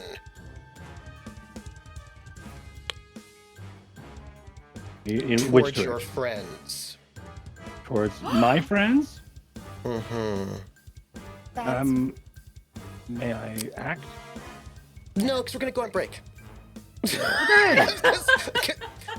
Yeah, because we're going on break. So no, you cannot act. But because we're going on break. Forget. I will forget what I wanted to do. And this is your fault. There is some sort of Imperial sniper rifle out there in the woods. It does not seem to you as if your Aslan friends notice it at all.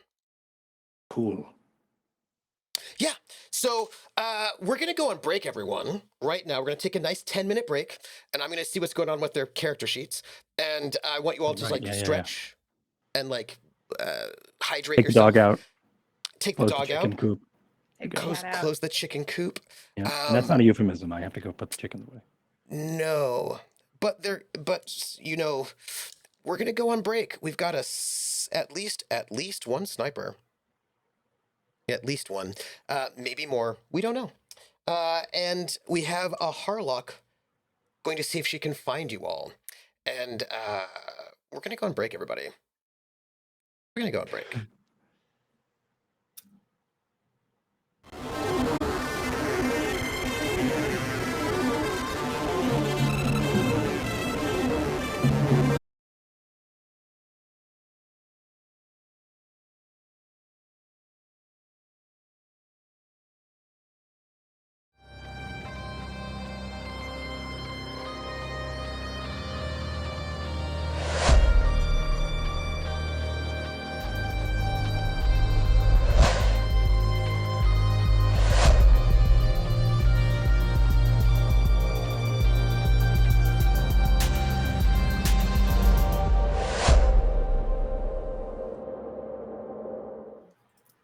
And we are back, everyone. We are back. We fixed the character sheet problem. We just had to make a copy of them, and that fixed it.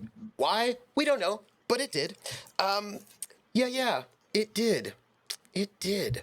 So, hey, Rocket. Hey, Trooper. How are you? Oh, you know, just hanging out with my grenades on a fast shuttle. Nice. Let's talk about your grenades first. Let's. Shall we? I'm ready. Maybe. I'm ready. 18 minutes later. Not 20, but 18. You're by your shuttle, and Fernando arrives. Yes! And he's holding Fernando, the you bouquet of sound just like flowers. Sue. Right? He's holding a bouquet of flowers, and he's also holding like a fairly large box of chocolates, or it looks like a box of chocolates. One of those like really big, expensive ones, ribbon, and he looks quite polished, as if he's ready for a date. And he walks up to you, and he says, "So, the most beautiful captain on this entire ship. Go on. How much do you have to spend?" Well, she would answer this much more quickly than I am as I pull out my Mhm. notebook. I will note that y'all made a whole bunch of money, right? So, We did make a whole bunch of money recently, didn't we? yes. So you do have money, just in case, Ha- because you sold a bunch of stuff. And as a GM question, what is the going rate for a grenade, a chocolate box filled with grenades these days? It depends on the kind of grenade you want, but you could ask him. Fernando, what kind of Yes. chocolates have you brought me? Well, I have your most favorite kind, what I would call the chocolate with nuts. Some people would call them frag. Oh, I have yes, I have wonderful. some of those. I also have a few. Let's call them dark chocolates. Some would call them smoke grenades. Wonderful. I also have a little bit of what would we call this? Chocolate covered cherries, which they're stunning, you know. And Wonderful. mm, uh, those are the ones that I have. If you are interested in them. I am. How much would the going rate on those be? It says, well, 30 credits for the chocolate covered cherries and also for the nougat, and Mhm. 15 credits for the dark chocolate. I have 6 apiece. Wonderful. Oh man, can make me do math here. Hang on. So and this is to Trooper. What was that again? 30. 30, so 30 for the frag and the stun, and 15 for the smoke. For the bundle of those or per? Per. Okay, and there's you So, said 6 of each. yep. So it's like 180 for 6 of the stun, 180 for 6 of the frag, and then that's like 80. No, uh, 90 90. for the stun. 90 for the stun. That comes up on my tabulations. Just punched it into 270. the computer. What's that? 270. 270. Fernando. Which those are credits you definitely have, by the way. Yeah. Fernando, you've impressed me. You've made me pleased. I would, as a show of good faith and appreciation, of course, be happy to take these off your hand for 350. Ah. 350 is including a tip. It is, so that perhaps you will remember me for next time.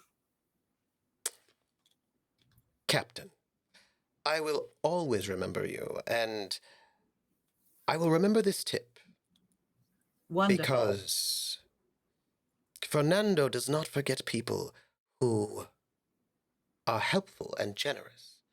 Helpful and generous people are remembered by Fernando and helped in return later.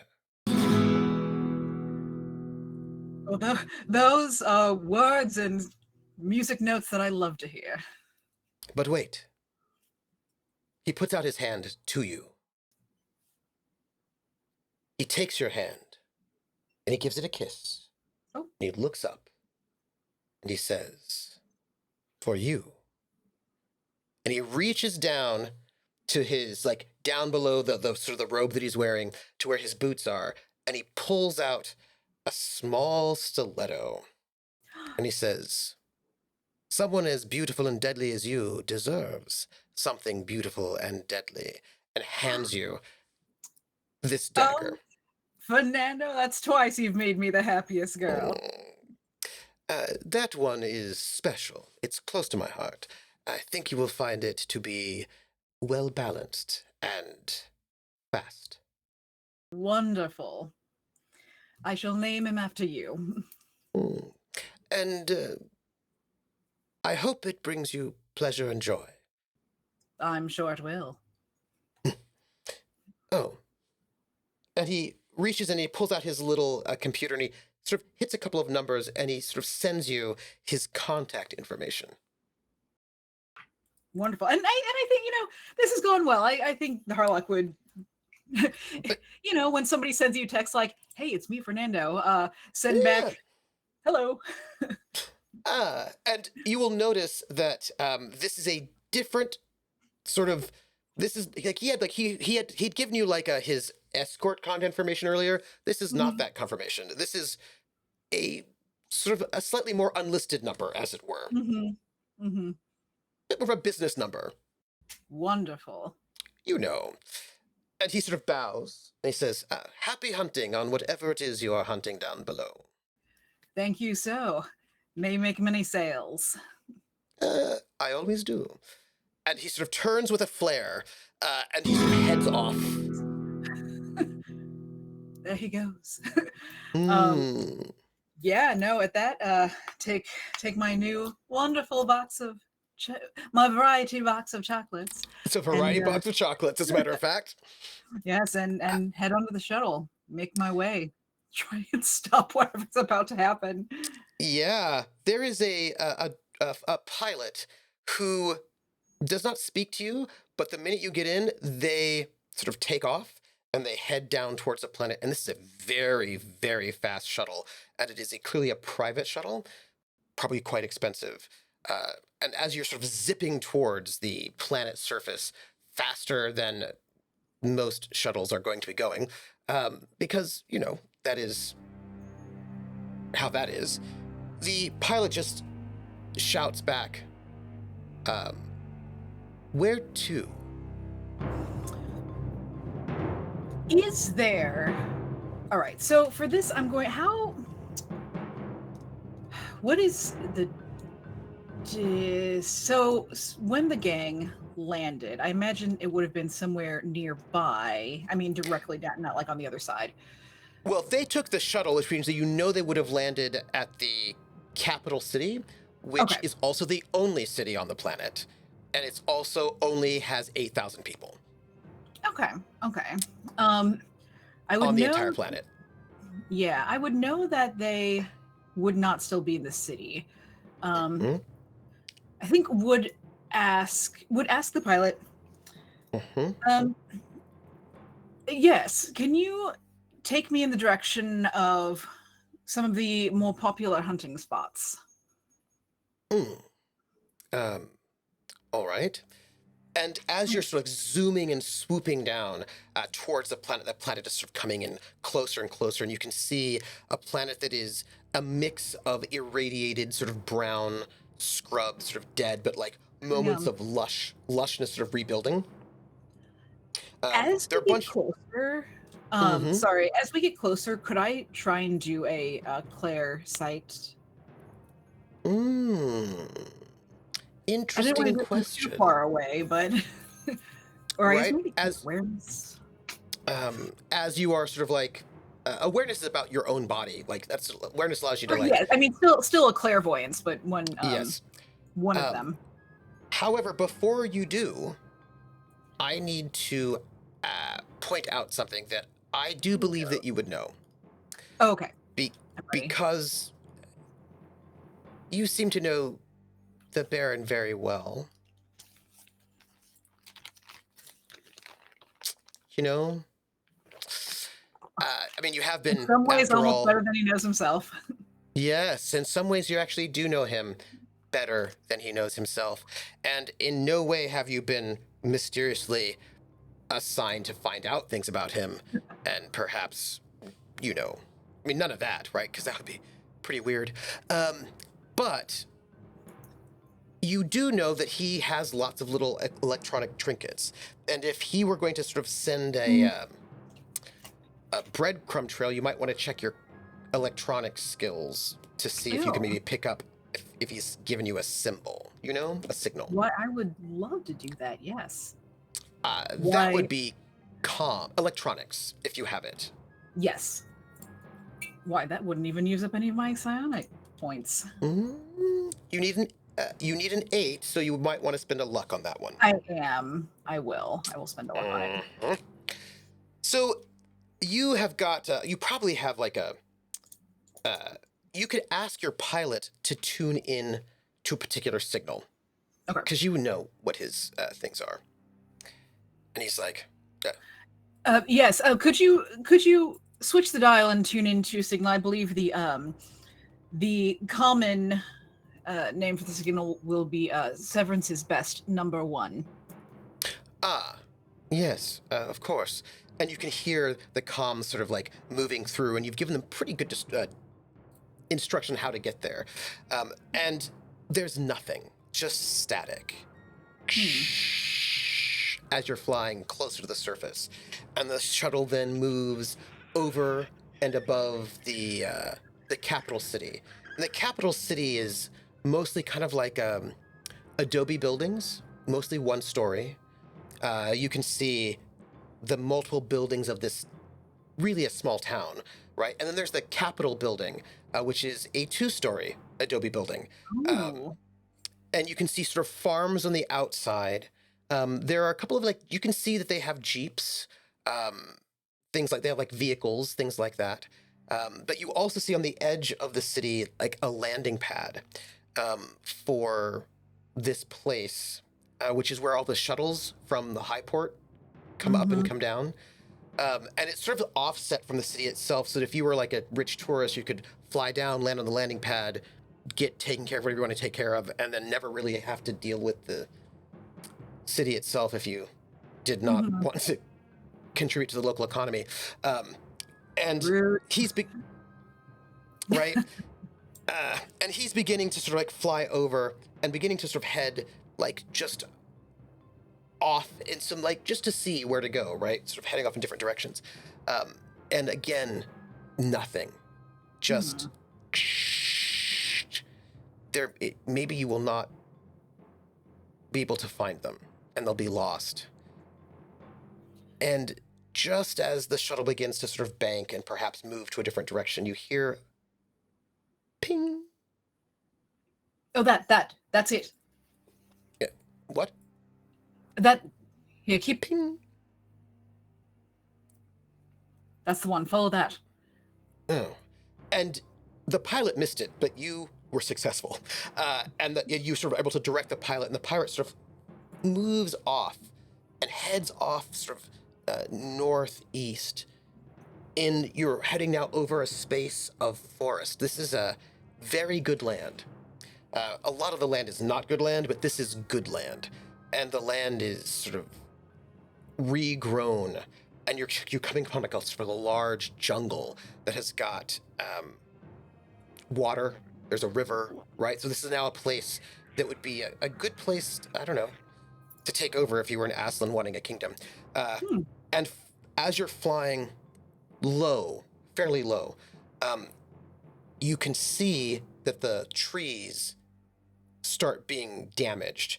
And you can see from overhead very clearly the trail of a crash. And the signal is there where this crashed ship was. Yeah, I would have the pilot.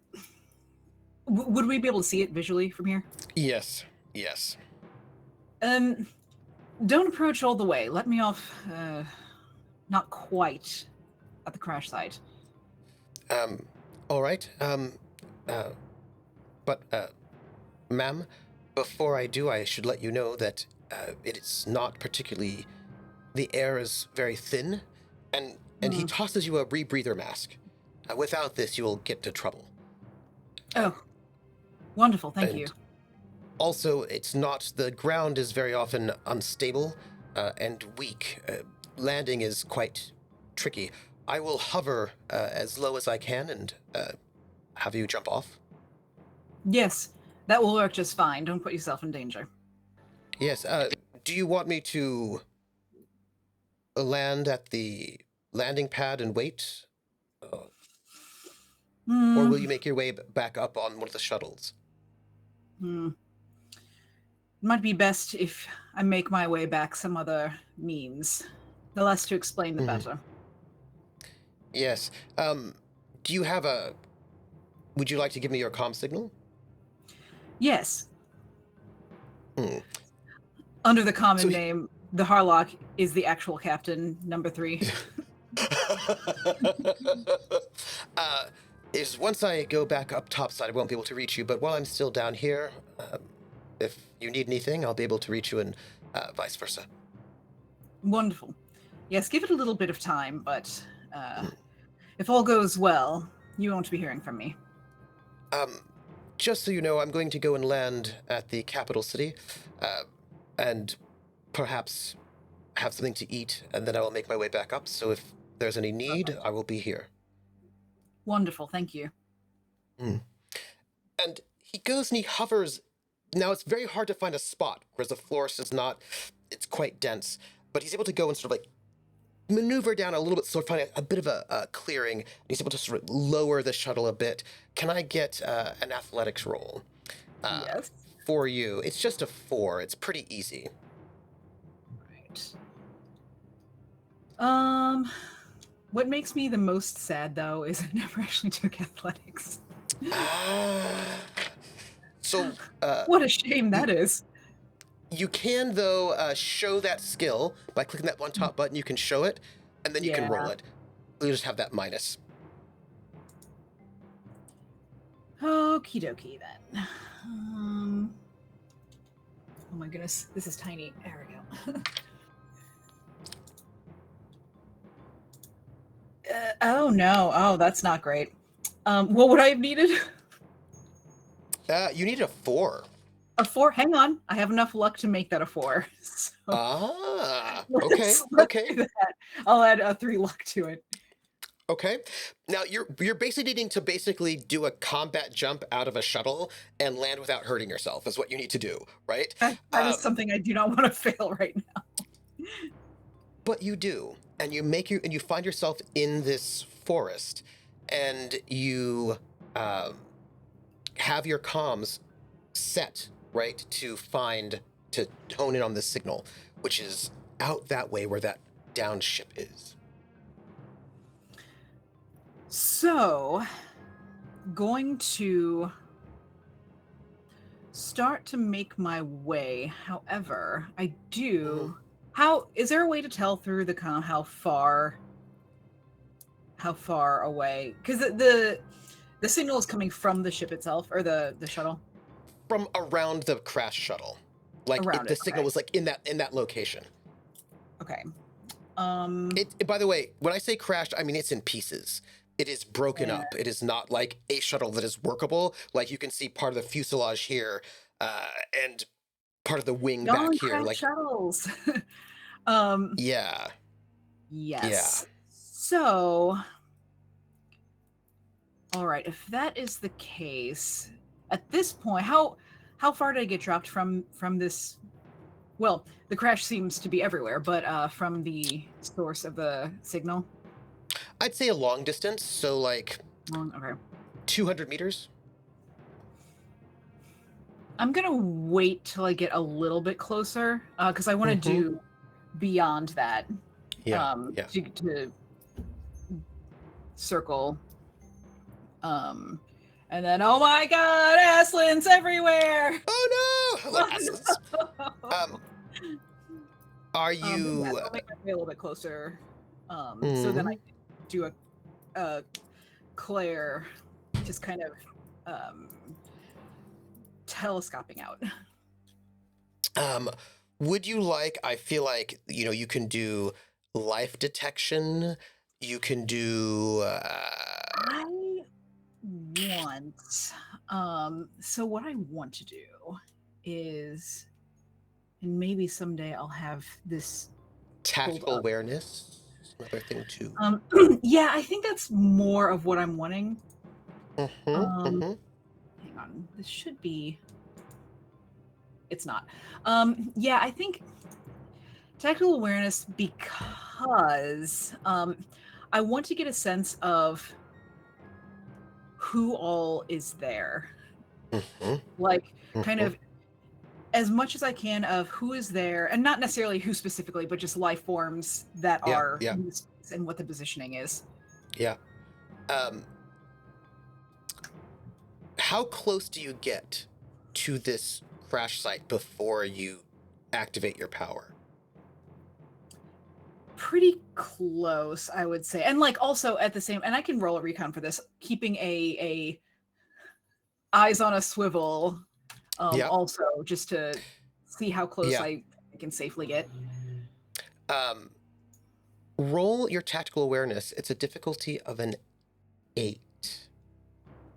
Okay. That's your clairvoyance. Yeah. Let's see here. Okay, this will go well. I can tell it will go well. Here we go. What is happening? No, that's impossible, isn't it? Let me see. What do you got? I feel like you rolled a that's a crit fail is what that is. Yes. Twice. Come on now, roll 20. Why you gotta be? Spend 2. All right. 2 of your side points, and also roll your recon. Then my recon.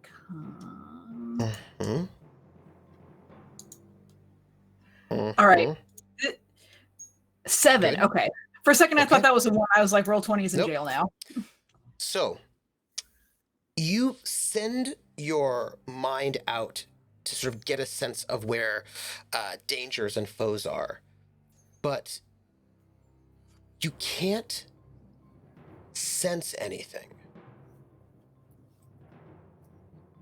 That said, your eyes tell you that there is no one at this crash site at all. Okay. That it's completely abandoned. From your observation, you see that there are a couple of graves, freshly dug graves, about 2 or 3 of them. The ship itself seems to have been, it's cracked open to pieces, but it looks as if somebody has cut into the ship, maybe to get people out. So that also only 2 or 3 graves says to you that people have survived this crash. This is also an Aslan ship. You can tell by its design. And it's also been picked clean, right? You don't see any supplies or sign of anyone around here at all. But somebody was here. And this is not an old crash. It's maybe a week old, perhaps. Okay. Like, it's not like ancient. But it's not smoking. But you are able to find the beacon that Severance left. And it is certainly his beacon.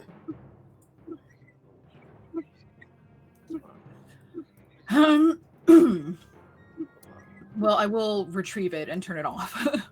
Just so no one else ends up using it.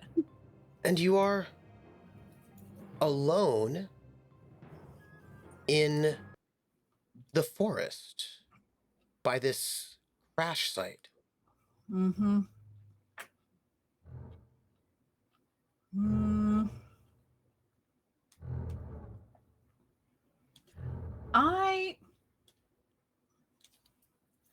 What I might try and do now, well, let me try. Let's see if I can do, hang on, let me go over here. Let me,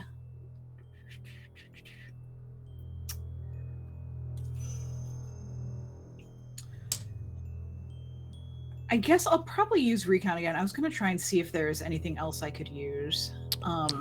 Roll that recon.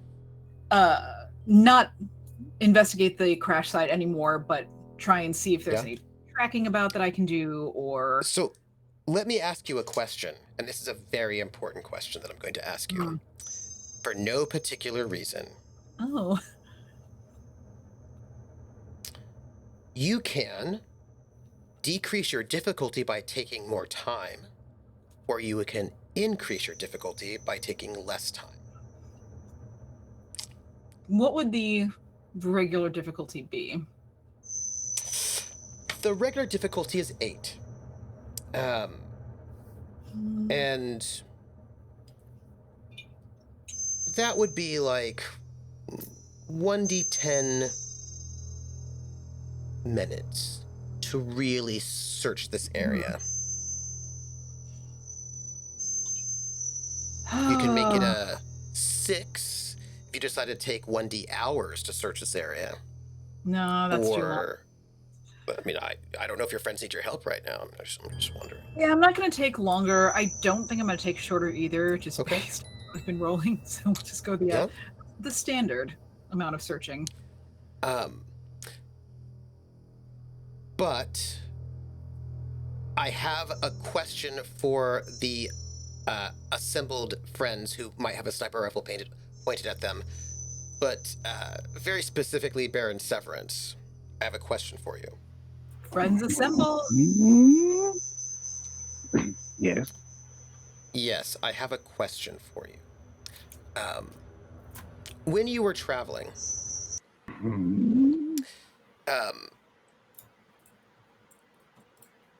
did you left the beacon?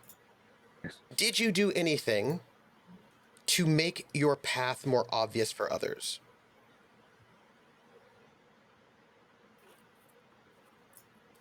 I think so. I think I planted it with the Harlock in mind. Tell me, what did you do?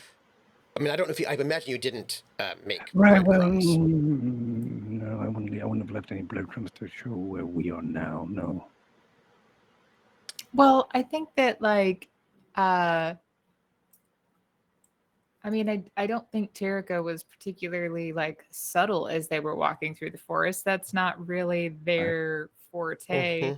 So there's probably a lot of places where they tried to step, like when you see a big mud puddle and you're like, oh, I'm not going to step in that. I'm going to walk this little rim around it. But that rim around it is the soppy sort of mud that footprints don't disappear in. It's the kind of mud that sticks. So I think there's a lot of Terrica dodging around puddles sort of trail that could be followed. Okay. Candy wrappers, just. In which case, the Harlock, please roll your recon, but you get a boon in that your friends were not particularly stealthy in their travel. I like to hear. Welcome. Thank you. 10. Okay. My non-stealthy friends. Okay, well, I'm going to ask you one more question. Mm-hmm. Do you plan on being stealthy as you move this way? Yes. Absolutely. Please roll stealth.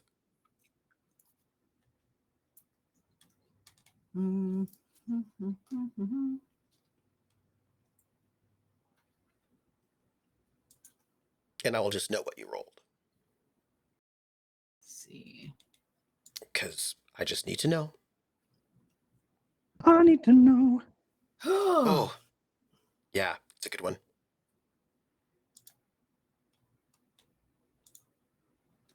Stealth is a 4. 4. Cool. I'm going to note it. Oh, good. I will note it. So, my friends, let's go back. Danger, the Harlock, danger. Yes. As the Harlock, you begin to follow these tracks. I'm going to add 1 luck to it. Let's make it a 5. Okay, I will note that. As you begin to follow these tracks, you made a very good recon. So I'm going to tell you something as you begin to follow these tracks.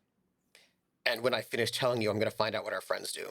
So, you see a number of tracks. Some fresher than others. The oldest ones you see are the sort of the telltale signs of the boots of Aslan, right? Who are traveling. This is what you hear, you see. You also see them perhaps being They're something booties. being dragged. Yeah, right? Something being dragged. Like probably metal crates, equipment, that sort of a thing. Then you can see the next sort of layer of tracks are non-Aslan tracks. Probably also not Vargar, so probably human. That seem to be following those tracks along the side, like within the forest, and sometimes crossing over those tracks. Then you see a fresh set of tracks, some of whom have walked around a mud puddle and tracked some big, and those are the ones you noticed right away, right? I recognize that stumble. Right? And you're like, oh, nice. That might be some of my friends. But that is not the most recent set of tracks that you noticed. You see another set of tracks that seem to have crossed over those. And these seem to be military boots. And they seem to be all walking in a line, so you cannot tell how many there are. Someone has very good training. And they are hustling in this way, very professionally, following the tracks of who you think might be your friends. Either many well-trained soldiers or one giant soldier centipede, I see. Yes. And as you're moving forward through that forest towards wherever you're going, I would like everybody back for the moment. My fate isn't working. That's always awkward. So, you said that you had, there was something you wanted to do. Yes. After you see the glint of that, Scope in the corner. the scope in the corner. I think I'm going to, when I see the scope, I go, aha! There's your murderer, and I point right over. Okay. So, I'm gonna need a couple of things at this point in time. Just because we have clearly gotten to that moment. Yeah. Also, what I do want to do, I'm gonna just try to be nice, because it distresses me. Sick him. Go get him. Go get him, There, cat. let me try that. Let me just do this. I'm doing this because I care. Hold on. Let's see. The audience, you're not going to see it, but I hope my dear. Way we can. Now we can see each other better. Look at Okay. that. Because I don't like it when I can't see you. You know what I mean? Makes Hey, me, yeah. Now we can see each other, and it's less your whole awkward. face is there. Yeah, and It's so like not, I can there's see. not a mic in the same place for Yeah. your faces. I was like, I can fix this. I want us to see each other. So, let's start with initiative, shall we? Before you roll it, make sure you click your token first. But before that happens, I need, I'm going to need, including the Harlock, to roll initiative as well. Before we start, does anybody in your group have military tactics? Oh, I think I Oh, do actually. Military or naval? That's the question. What about Yeah. Carouse? Hmm?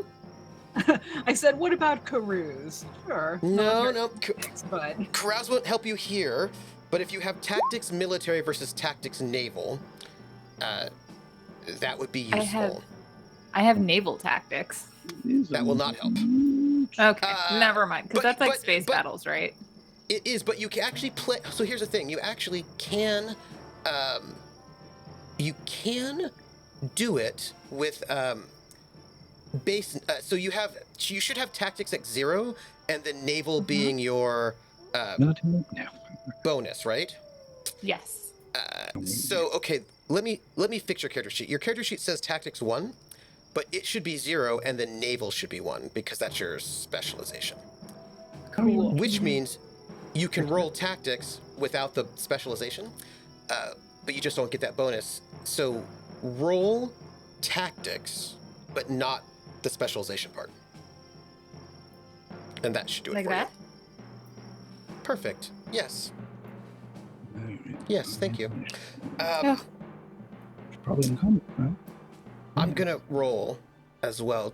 So if you all would roll your yes, please. Thank you. If you all will roll your initiative, including the Harlock, that would be lovely. The skill monkey over here. I am Where is the going initiative? nuts. It's in the combat tab. Mhm. Thank And you can either choose intelligence or dexterity to be your base skill I'm because bald. What do I do? either being smart or dexterous helps you. Hey, Trooper, I don't think I'm on the map just yet. I did Not dexterity. yet. Oh, yes, you're right. I'm so sorry. You can drag your under Just your character drag sheet. myself. Yeah. Got it. You are not technically there yet because there's a little bit of something in between you and them that you will be dealing with. You know. 12. You know? haha. Oh boy. Oh boy. Oh boy. Yes, and my dear Harlock, if you would. How do I roll drag for me? my character? On your- Go to your. You first. Do it. No, go ahead. You go to your character tab where the characters are, Yeah. and then you just drag your name where it says Harlock. Just drag that onto the map. Oh, that okay. I There is an was assigned. Mhm. There should be a I was trying to assigned- do something that was assigned not that. default token. Yeah. Yep, that's it. Hey. There it is. Hey. Thank you. Hmm. So Look at everybody's stats except for mine. Oh wait, no, Terrica's stats improved. So, all right, cool. Not the only one. okay. Oh, everybody's there. That's lovely. Now there are some other people who are here. What's great about Yeah. Roll20 is that this will be saved for later, for reasons. Let me just roll a little bit of initiative, if you don't mind. I Just- don't mind. I'll allow it. Thank you. I appreciate that. Let me Mhm. find my. Let's see. Here's Fatateas, who does have tactics, and he's going to roll it for his side to see if he gets anything out of it. He rolls a 6, which is bad, actually. It's not good, is what I'm going to say with that one, because that gives him a. A negative minus, yeah, that's no good for him. He's gonna be getting a -1 for his side. one? I mean, they're all tired. Yeah. They're in the middle of their ass when nap time. Yeah. There's a little bit of radiation. Yeah. Done stretching. Dealing Yeah, with some stuff. yeah, he is, and it would be so much better were My nap. that not the case. But his crew will be at 5, and then there's another crew of people. Scope people. Just people. I'm gonna put a counter here, and we're just gonna call this counter One Countess? person. the Countess. Okay. Yes, Oh, okay. she's not currently visible, but we'll just have her counter here, so that she's there. And let me Wow, just and what have pull I up- done? What have I? Let me just pull up her Uh-huh. character sheet for a moment. Let's see. Let me just get a little bit of initiative for her. Yeah. She was pointing And at she's us. gonna be rolling. If What? this was, if it was the scope was pointing towards us or towards Yes, towards your group, Top- indeed. top, Yes. potatoes. Yeah. Oh wait, sorry. Let me get her tactics because maybe her tactics are great. We'll see. Doesn't look like 5. So again, not so great for her tactics. But let's just roll her initiative then, shall we? -1, everybody. 6. Good. Excellent. Awesome. nice. So, we're gonna just be in a little bit of combat time, and we're gonna see what this looks like and see what happens. The Baron says, "There's your There's killer the right murderer. over Look, there." yes, right over there. Look in the Mhm. woods. There it is, pointing at us. Get him. Take him. Yes. Now hold on. I think I'm supposed to be able to order this, right? Yeah. The No, that didn't do cogwheel. it. Let me and then sort, descending. Yeah. descending. Yeah. Boom. There. Severance, our Baron, you're first. Mhm. There is a sniper in the woods. Okay. My other space game on Sundays is a Genesis system. So I'm constantly bouncing back and forth between the rules because I'm learning both of them. What are my actions in So, Cogwheel? It's also been like so- in combat. Yes, in combat, and we're gonna set ourselves up, and then we'll just see how this goes. Mhm. In combat, you can do a major action, Yep. a minor action, Yep. a significant action, a minor action, reactions, and free actions. You can also trade your significant action in for 2 minor actions if you wanted. Minor actions are things like aiming, changing your stance, like going from crouching to prone, etc., drawing or reloading, moving, and any kind of miscellaneous things. Minor actions are miscellaneous things that don't require concentration and that are simple, like picking something up, identifying equipment, that sort of thing. Significant actions would be attacking, using your leadership to give your team, the people that you lead, bonuses, or any kind of miscellaneous actions that require full attention, concentration, sort of complicated physical, mental actions. Reactions are usually your defenses or opportunity attacks if people leave melee with you. But for every reaction you take, it will reduce your next rolls by 1. So the more you dodge, the harder it is for you to go and attack someone next time. And then free actions are just like talking and that sort of thing. Where's our speed on this sheet of ours? Is it Dex? Your speed, where did it go? Let me see, where are you? Ba, ba, ba, ba, ba, ba. Hello. Your speed, that's in combat. It's usually a 6, but let me just check for you. Sure. Ba, ba, ba, da, ba, ba, ba. I'm looking for it. It's 6 for humans. It's 6 It's 6. meters. Okay. So that's two hexes. 2 hexes. Oh. Mm-hmm. All right. Well, what if I double that? 2. I can go here for my full turn, or can I go a little bit more? You can go. I mean, if you took all 3 minor actions, you could do 2, 4, 6. Only 6. 1, 2, 3, 4, 5. Ah, shit. Move over. Just go here. Oh. I'm gonna run back to here. I'm hoping. I mean, is there unless my distraction? I'm assuming I don't need a roll for it, but now That's that I'm correct. thinking about it, maybe I should. Well, you just in my like turn called here and out, try to- right? I did Yeah. call out, but I mean, I Yeah. could also try to beef it up a bit with some of my, I don't know, skills that I have, and like really convince them to look instead of being like, But there it you is. They could be like, you should really Yes. look, right? Yes. Like, is there a way to convince This depends them on what look you want rather to than- do. You could certainly use one of your minor actions, right, to Right. sort of try to I shout wouldn't be them able out. to move that far, but I think I kind Yeah, of you may move- want to convince them to look, not necessarily distract them. Maybe actually, Yeah. yes, tell them the truth that there is a person there, but also literally distract them so I can run, because that's what in my mind I'm like, I gotta go, because I'm about to be sniped. Persuade. Hold on, yeah, okay, so I will do that. Oh, this is where the sniper is. Down here? Yes. Yeah. Okay, The and sniper's down there. they are shooting or aiming the glint towards us or towards Yep. them? Nope, towards y'all. Towards us. So of course that means Yep. things away. I'll have to see the glint. Okay, so that's They're coming in this very direction. clearly Imperial, though. That was a Imperial gun. I Yeah. don't care. Just Well, pointing I at mean, I'm you. just I'm not saying. pointing I'm at just me saying if they're you're not very. Aslan.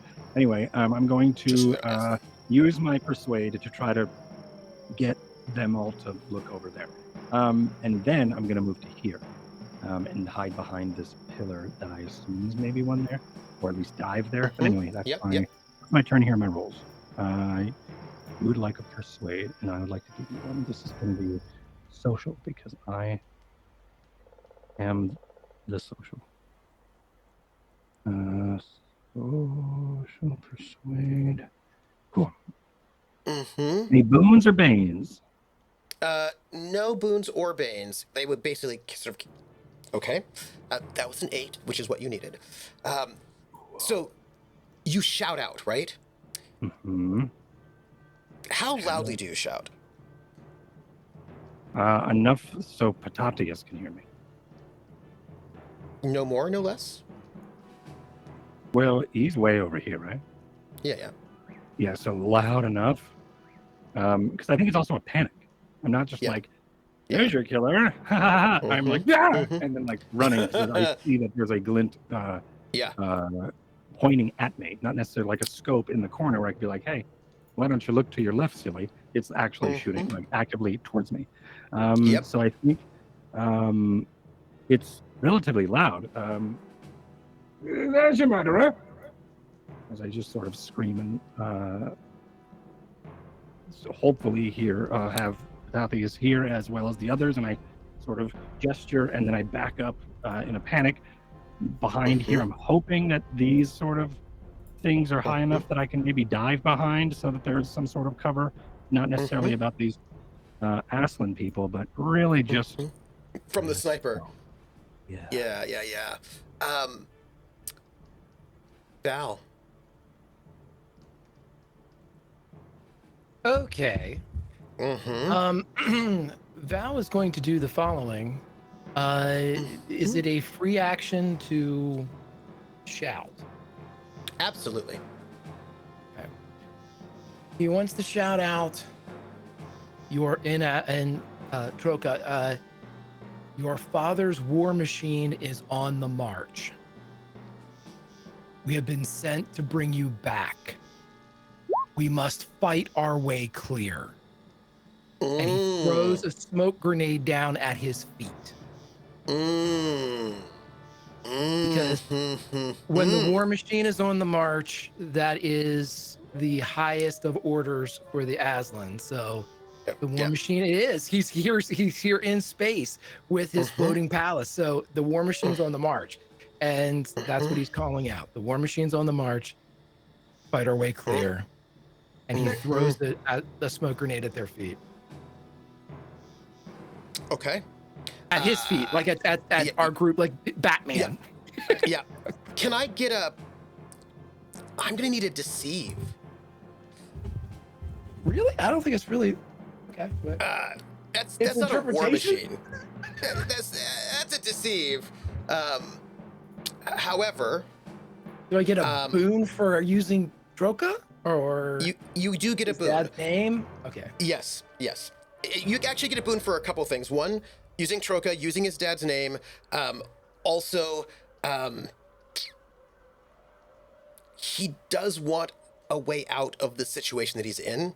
So you do get a boon for that. That's what you needed. You needed an 8. All right. This smoke grenade sort of goes off, right? And like it billows, right? Smoke sort of goes everywhere. Terrica. Yeah. Oh, I have one. I'm sorry. Please. Val gets down. Val gets flushed with the ground. Yeah. And he tries to pull Terrica down, but that's agency of the player. So Ari, just know that he's trying to that pull he's them like down. Yes. Right. I think because Terrica, wait, yeah, you said that in Aslan, right? Because I don't think Terrica has that in there. That's getting to my level. But this is, I assume, not the first time that like something has happened and they would totally just like follow Val's lead. But on their way to the ground, they'd get their rapier out so that they've got like their weapon in hand. I'm very excited right now. Your smoke grenade covers, if I recall correctly, which I usually do, a blast area of about 9 meters. So we're looking at. I need to make a circle. I'm gonna draw a little circle here. Let's make a. Where's our drawing? Circle. Here we I can go. put an aura around my character if you want. Would that help? Oh, that'd be great. Perfect. Perfect. Give That would me be 20 minutes and I'll figure it out. No. And actually, You said hold on. 9, right? Yeah, I got it. Yep, 9. 9. Oh wait, no. Do I understand Aslan? I need to look There that you up. go. There you go. Perfect. Well, let's see. 3. That actually is way too big. I need to see what my map scale is. It should be less than that. Hit. Let me do. It says 9. Let's try 3. I think that's what it's just. Yeah. Or, about like that. Yep, that's about right. Okay. Yep. So you hit you hit most of your buddies, as a matter of fact. Except half of Jaeger. Half of Jaeger, as a matter of fact. Half of Jaeger. Uh-huh. That's interesting. So you pull out your rapier. You dive for cover. Yep. Anything else? So my naval tactics roll, what did I get from that? Because I think that will inform their next action. That was whether or not you all got a bonus to your initiative, which you did it even, so okay. you didn't. But they all actually rolled crap for their initiative, so you're getting to go before they are. Well, not me. Good news. Well, then I think that is what they do, and then they might.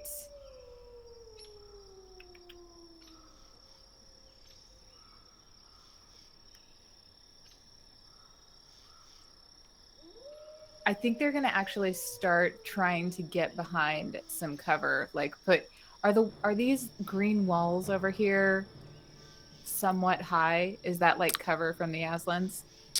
Yes. Okay. I think that they would probably like tap Val and like gesture that toward where they knew the wall to be, and then they would start like army crawling, head down.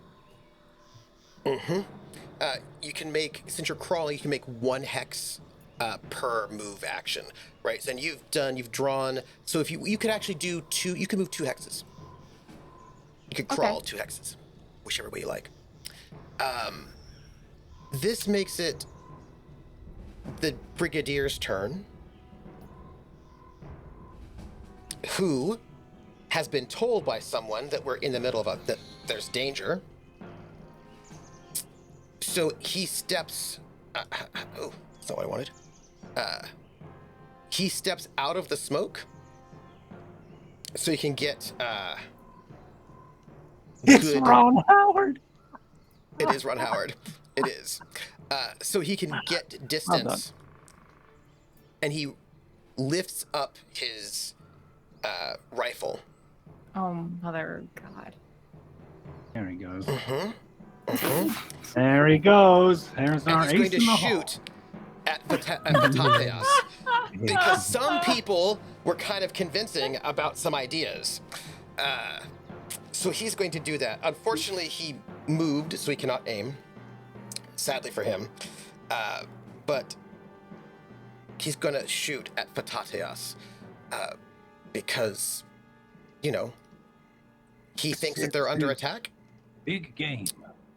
Yep. He's going to hit that gun combat. He rolls a 10, but he's going to get a minus, I think, due to range. He's a little bit far away. Yeah. Vatateas is going to dive for cover because he doesn't want to get hit. So he's going to dive for cover down over here. Pardon me. This shot will miss him. Now it's number 6, which is the Countess's people. Number 6. Mm-hmm. The sniper in the woods. I'm not a number, I'm a man. Is going to fire. The character sheet says the Countess is hunters, and hunters is in quotation marks. They're going to fire right about now.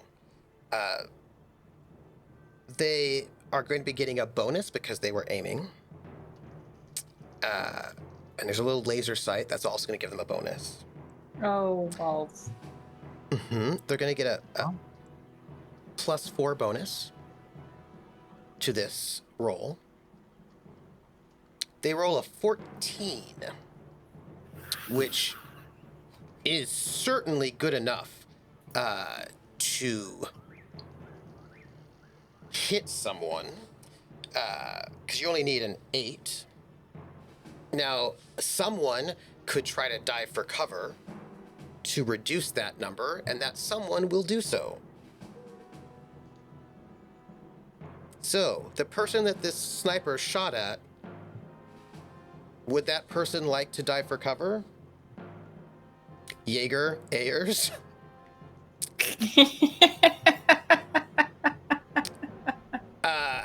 There's no real cover, so they just have to hit the ground, which is going to give them...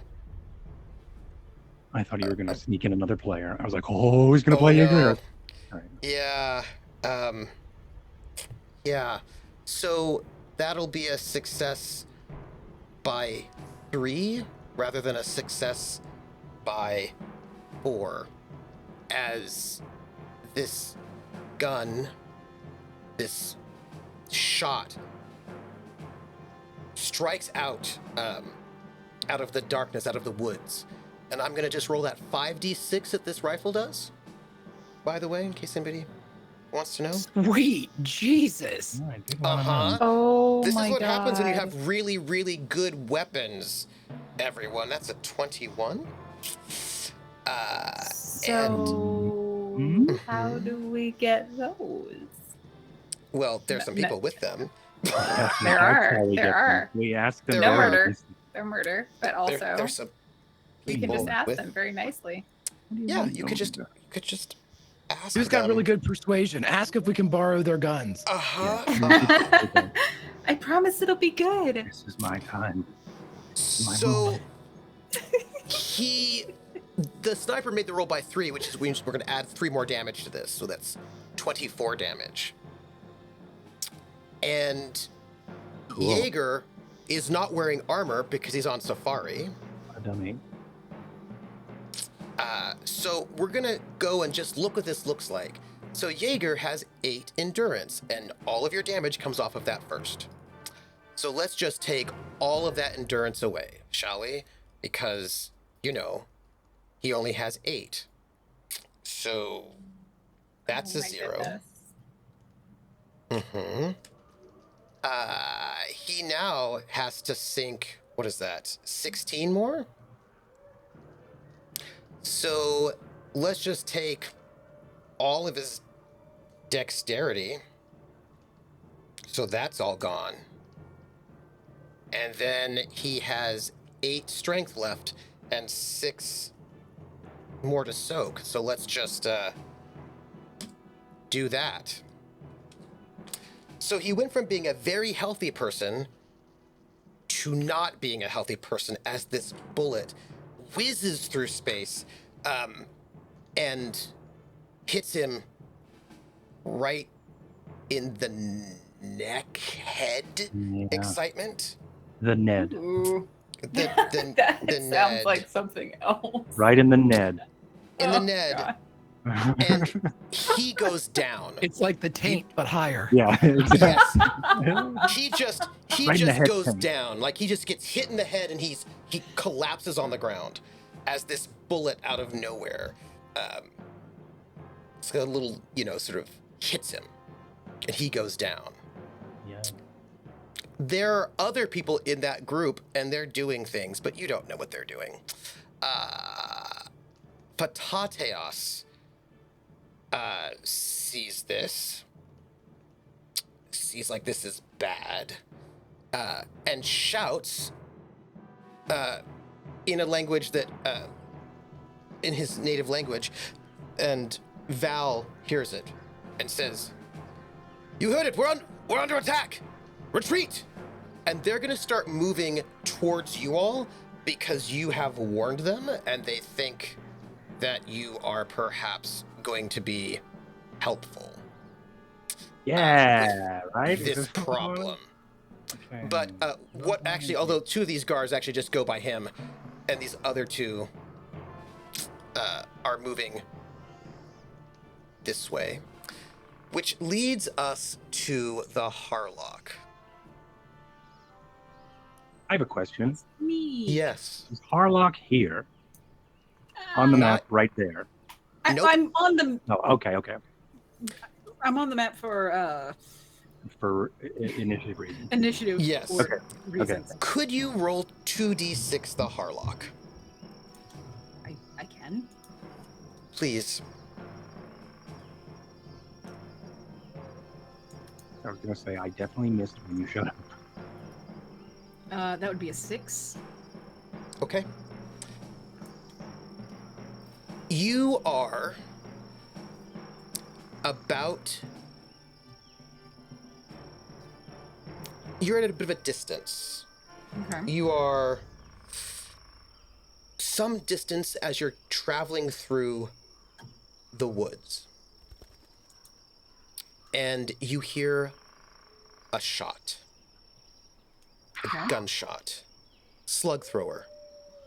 It's clearly not a laser pistol, right? It's a rifle shot. As you hear it, and you hear it not too far ahead of you. Okay. Some distance, but not too far. Okay. And then some shouts.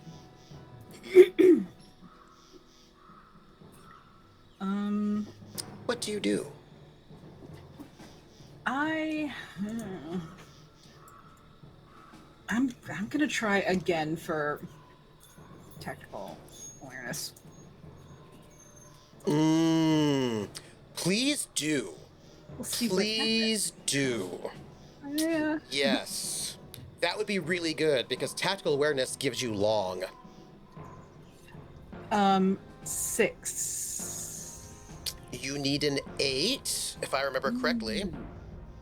Do you have 2 long left? I have. Hang on. I have 1. That gives you a 7, which is does. not enough. It's You not. need an. You are trying. Wait a minute. Oh, wait, Hold on I one might- second. You know what I do have though? I believe I have my Yes, you my do. sword on me, and that should give me another Yes, one. you do. Yes, it does. Hey. Yes, it does. All right. Yes, that is actually correct. So as you have, it's not enough, right? You don't have enough to do it. Mhm. But you can feel the hilt of your sword, your ancestral sword, warm up. And that gives you enough, and your mind extends outward. Farther and farther and farther. You can extend your mind like 250 meters and get a sense of all foes and dangers. You get like a sense of in a moment, right? You can just sense it. And as your mind speeds outward, you sense you remember what your contact said, the bookseller. There was like a squad, maybe 10 or 15 of them, perhaps.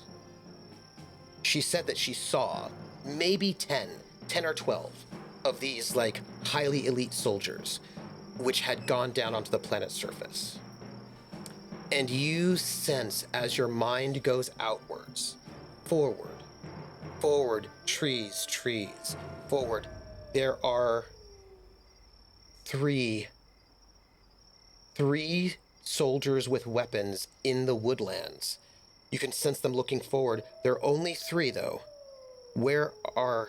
No, wait, doesn't matter. Keep going forward. As you go forward with your mind, you push, and you can sense that there are 1, 2, 3, 4, 5 Aslan there. Whether they're foes or not is a little bit unclear, but you can sense them.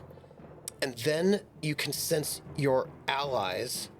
There's a body, not dead, but down there. Your allies, someone else with them. Beyond that, 2 more people, Aslan, with guns. Beyond that. And there's a woman also not far away near those 3 soldiers. That's where the gunshot came from. They're about 30 meters from you. And they're very close to this area. You're close to this area, but there are 3 of them. But you know there were about 12? Where are the other 9?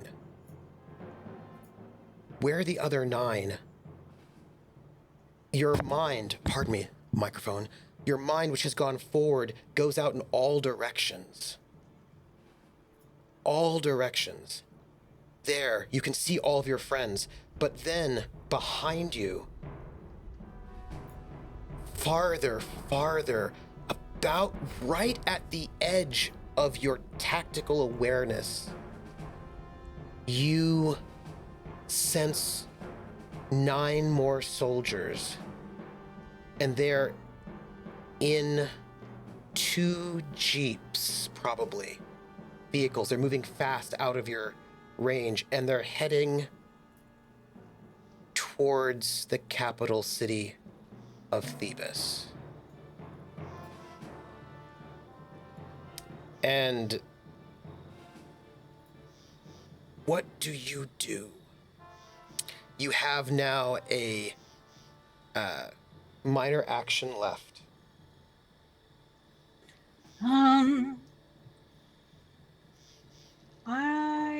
With this, you said the other group, the 3 soldiers and the lady, are between myself and everyone else. Yep. I'm going... And also take off 2 psionic points and roll 1d6. Oh, yes. 1d6 is rolled. Maybe. Is rolled. There you go. It's a 5. This will be up for 5 seconds. Your tactical awareness will remain for 5 seconds. Okay.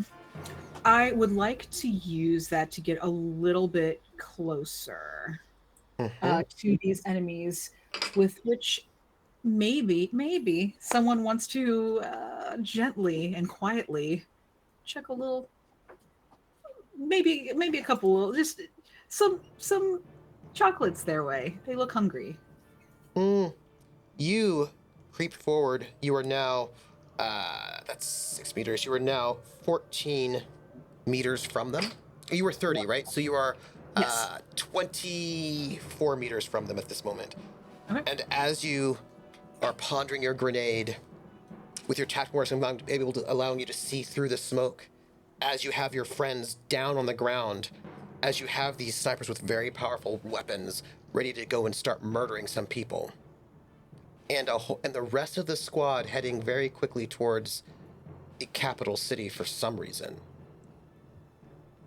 This is what we're going to call it for the night. Because we're at the top of the round. Top of the round. What am I even gonna do? Oh, I know. Yeah, it's the top of the round, and everybody's accounted for, except for those soldiers who are planning to. I don't know what they're planning to do. Really, who knows? I'm sure it doesn't matter. They're just gonna go get sandwiches, probably, at the capital city. Oh, yeah. Bring back enough for everyone. I hope so. I wouldn't want to be in their shoes if they didn't. So, we have at this moment your general, or your brigadier, pardon me, in a little bit of trouble. Like, that was one shot that took him without armor down to like almost dead. Real bad. He's bleeding profusely. And I mean, he could be dead, but he's unconscious and bleeding and not doing well. And you all are sort of got some snipers around you. You're in some smoke, so you've got some cover. And you've got a bunch of Aslan who are trying to get away from whoever's attacking them. And they believe that they've got some Aslan army on the way, or navy on the way, which is not true. But, you know, Delicious. and you have some probably Imperial Special Forces snipers who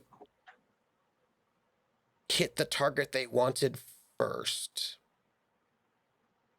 Uh-huh. Yeah. So, my friends. He's on their side. Yeah, technically he is, isn't he? Yeah. Yeah. This is a perfect recipe for war. I love it, and I hope it serves everyone. So, why don't we do our outros, everyone? Because people have things they want, and maybe people have things they want together. Yeah. I don't know what you're gonna do, but let's go around. Let's go around, and let's start with Rocket. Rocket, who are you? Where can we find you? And answer this question in this moment when you've got your mind outward, sort of seeing the lay of the battle map. Right when you needed it, you had it. And you see that your friends have got some snipers ready to shoot them down, and you've got some Aslan, and you've got somebody already down, your passenger, and I don't even remember that guy. you're like, I don't care. So who are you? Where can we find you? Give some love to. Well, no. Who are you? Where can you find you? What do you think? What is going through the Harlock's mind in this moment? And then give some love to someone. So, first and foremost, I, as always, am Rocket Fox. You can find me here, there, everywhere. I do produce a couple shows over on Cybernation Uncensored, and yeah, look me up. I'm to this point the only Rocket Fox I know of, so you'll find me. Yeah, what I think first off would be going through the Harlock's mind would be something along the lines of, we really we really should stop taking passengers out with us. Really not a very good track record. That's true. There's one got eaten by a cat-like creature. There's one is about to be eaten. One of them got shot in the back by Terrica. What? I know. He wasn't a passenger yet, But I guess. but yeah, so I think in the immediate, but then aside from that, just really focusing in on what the plan is for creeping forward, because I will let you in on a secret that as the creeping creeps, I may, because the soldiers are all, I would imagine this feminine entity looks different, has a different vibe than the soldiers. Yes. If I can keep up the sneaking, I might try to just, I don't know, maybe take a hostage or something. Ooh. Who knows? Who knows? Nice. There are questions to be answered here. Nice. But yes, and then as far as love goes, it's hard every time because everyone is so fabulous. But I do have to say, dang, there's two specific moments that really tickled my fancy. One, and the first one that comes to mind, which may it take the top spot in my heart for tonight? I don't know, perhaps, would be Severance seeing the glint of the rifle and being like, "There's your killer!" and just like running away. The big murder mystery reveal. There they are. And also, there's a part of me that also wants it to be, and one more thing, sorry, now that I have you all here. But yeah, I think also Val, the moment of saying to the Aslan, yes, we have brought you the killer. I mean, if there's anyone else to throw under the bus in terms of being the killer, when from all I can see thus far, no one knows who the killer is. so everyone, and I'm sure y'all know more than I do on that, but from my perspective, no one knows, and so everyone's just being like, yes, here's the killer, there's the killer, and we brought them right to you. Aren't you grateful? I think that is just chef's kiss. And I love how speedily all of us are willing to throw anyone under the bus. Like a good crew. Yeah, you gotta trained you all well. Good job, everyone. Yes. You gotta be willing to make the sacrifices of other people. What? Yeah. What the hell? Well, Yeah, so I love how this is quickly what I think my leadership was. I think we're that's willing to do that. And I do love also that Terrica is just like, in going through the forest, wait, there would be some signs of someone going through the forest because this is what happened. So, everyone else here is willing and ready to throw everyone else under the bus, and Terrica's willing to throw themselves under the bus. So, I love that for us. And I do have to say too, much appreciation for Fernando, because you know what? If we mark my words, if we can get this Fernando on the crew, I will see to it.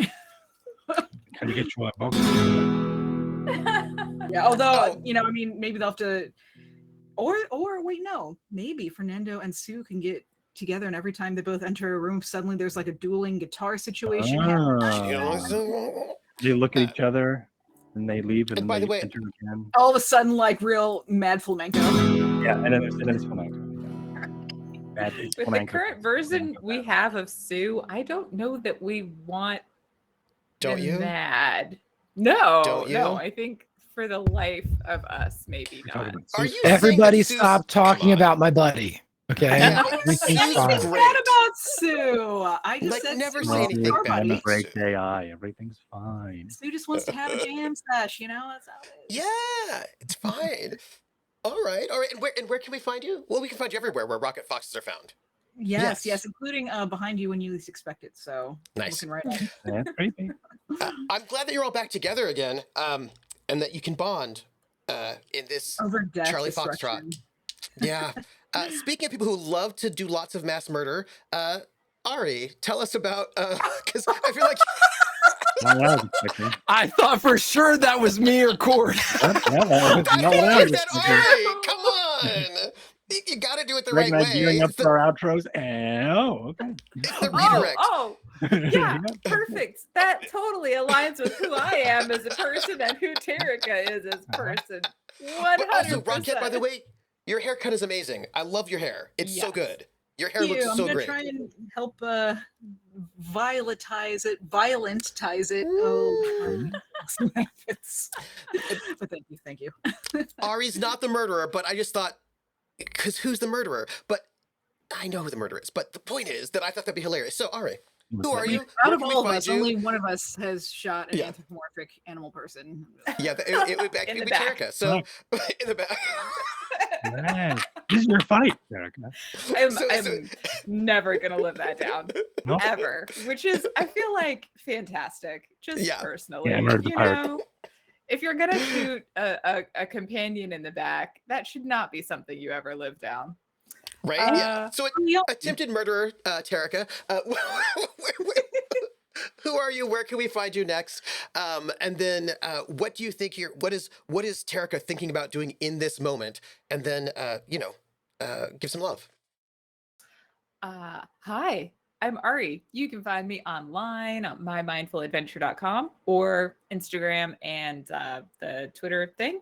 Or you can find me in Seattle on stage performing live improv.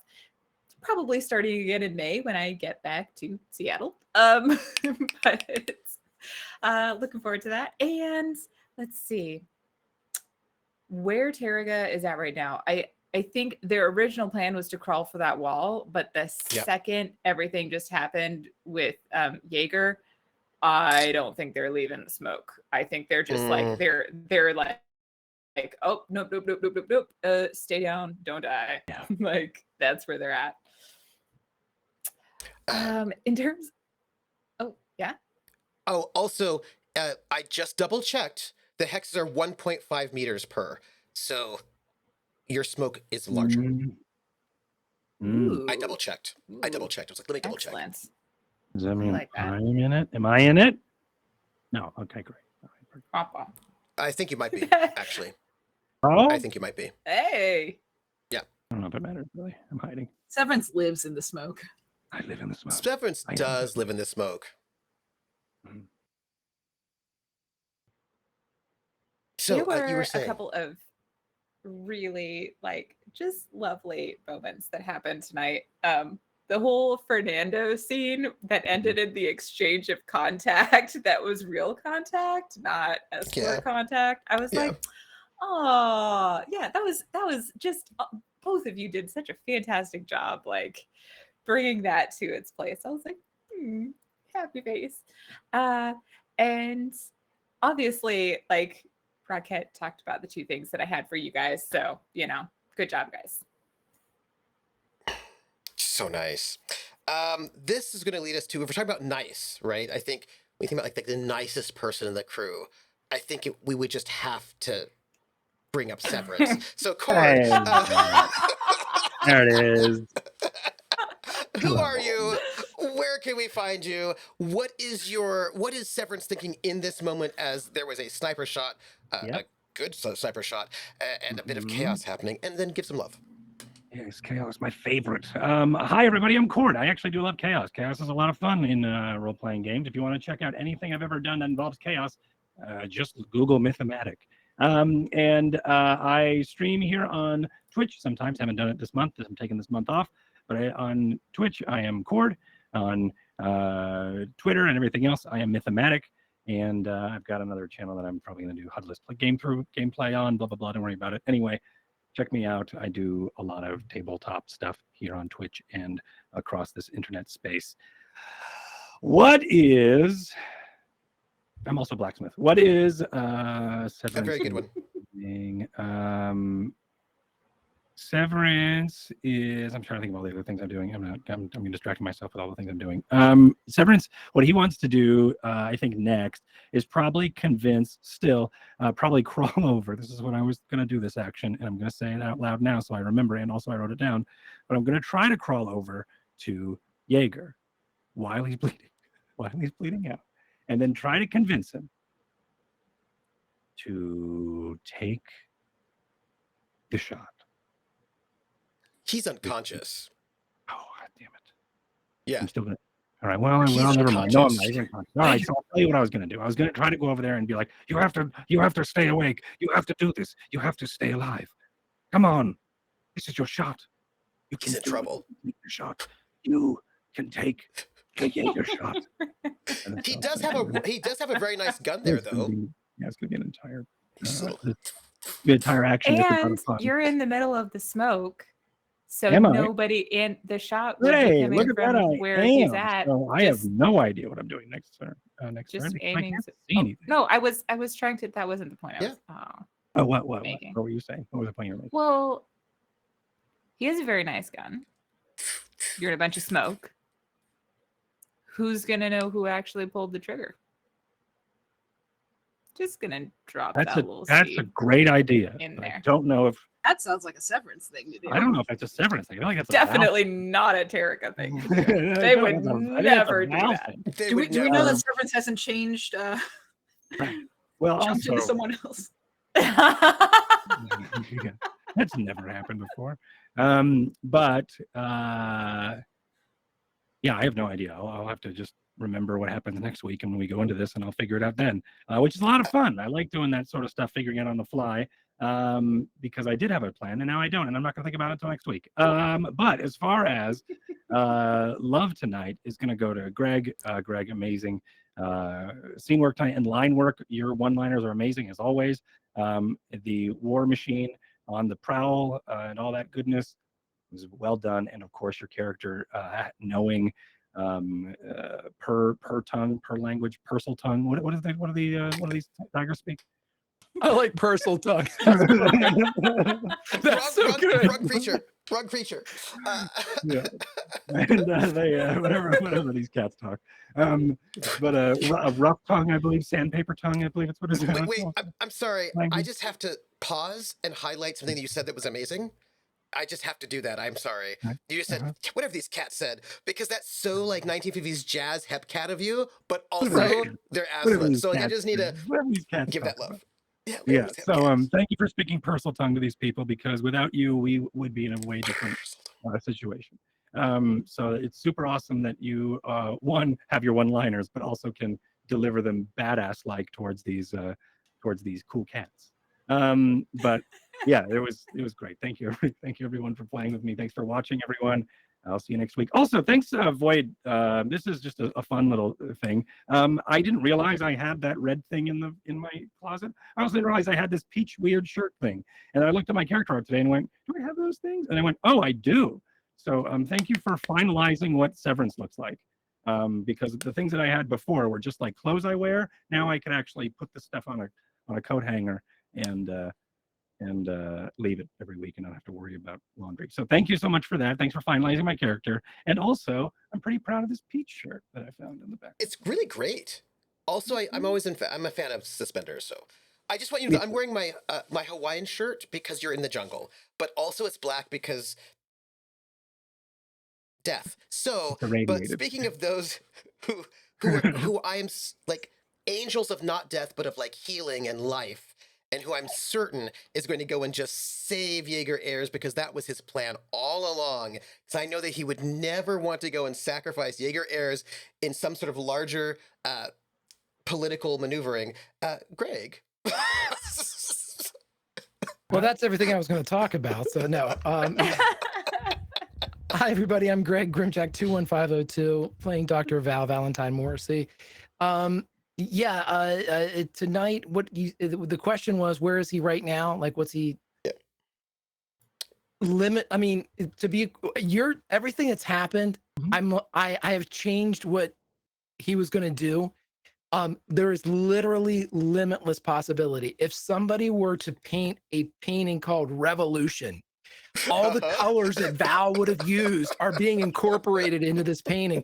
It is fucking perfect, and there's no way. I mean, listen, I played with Trooper for 3 years now. There's always a way. But what I'm saying is there's really a lot of possibility of this being a intergalactic fucking incident, because there's too many rogue in play.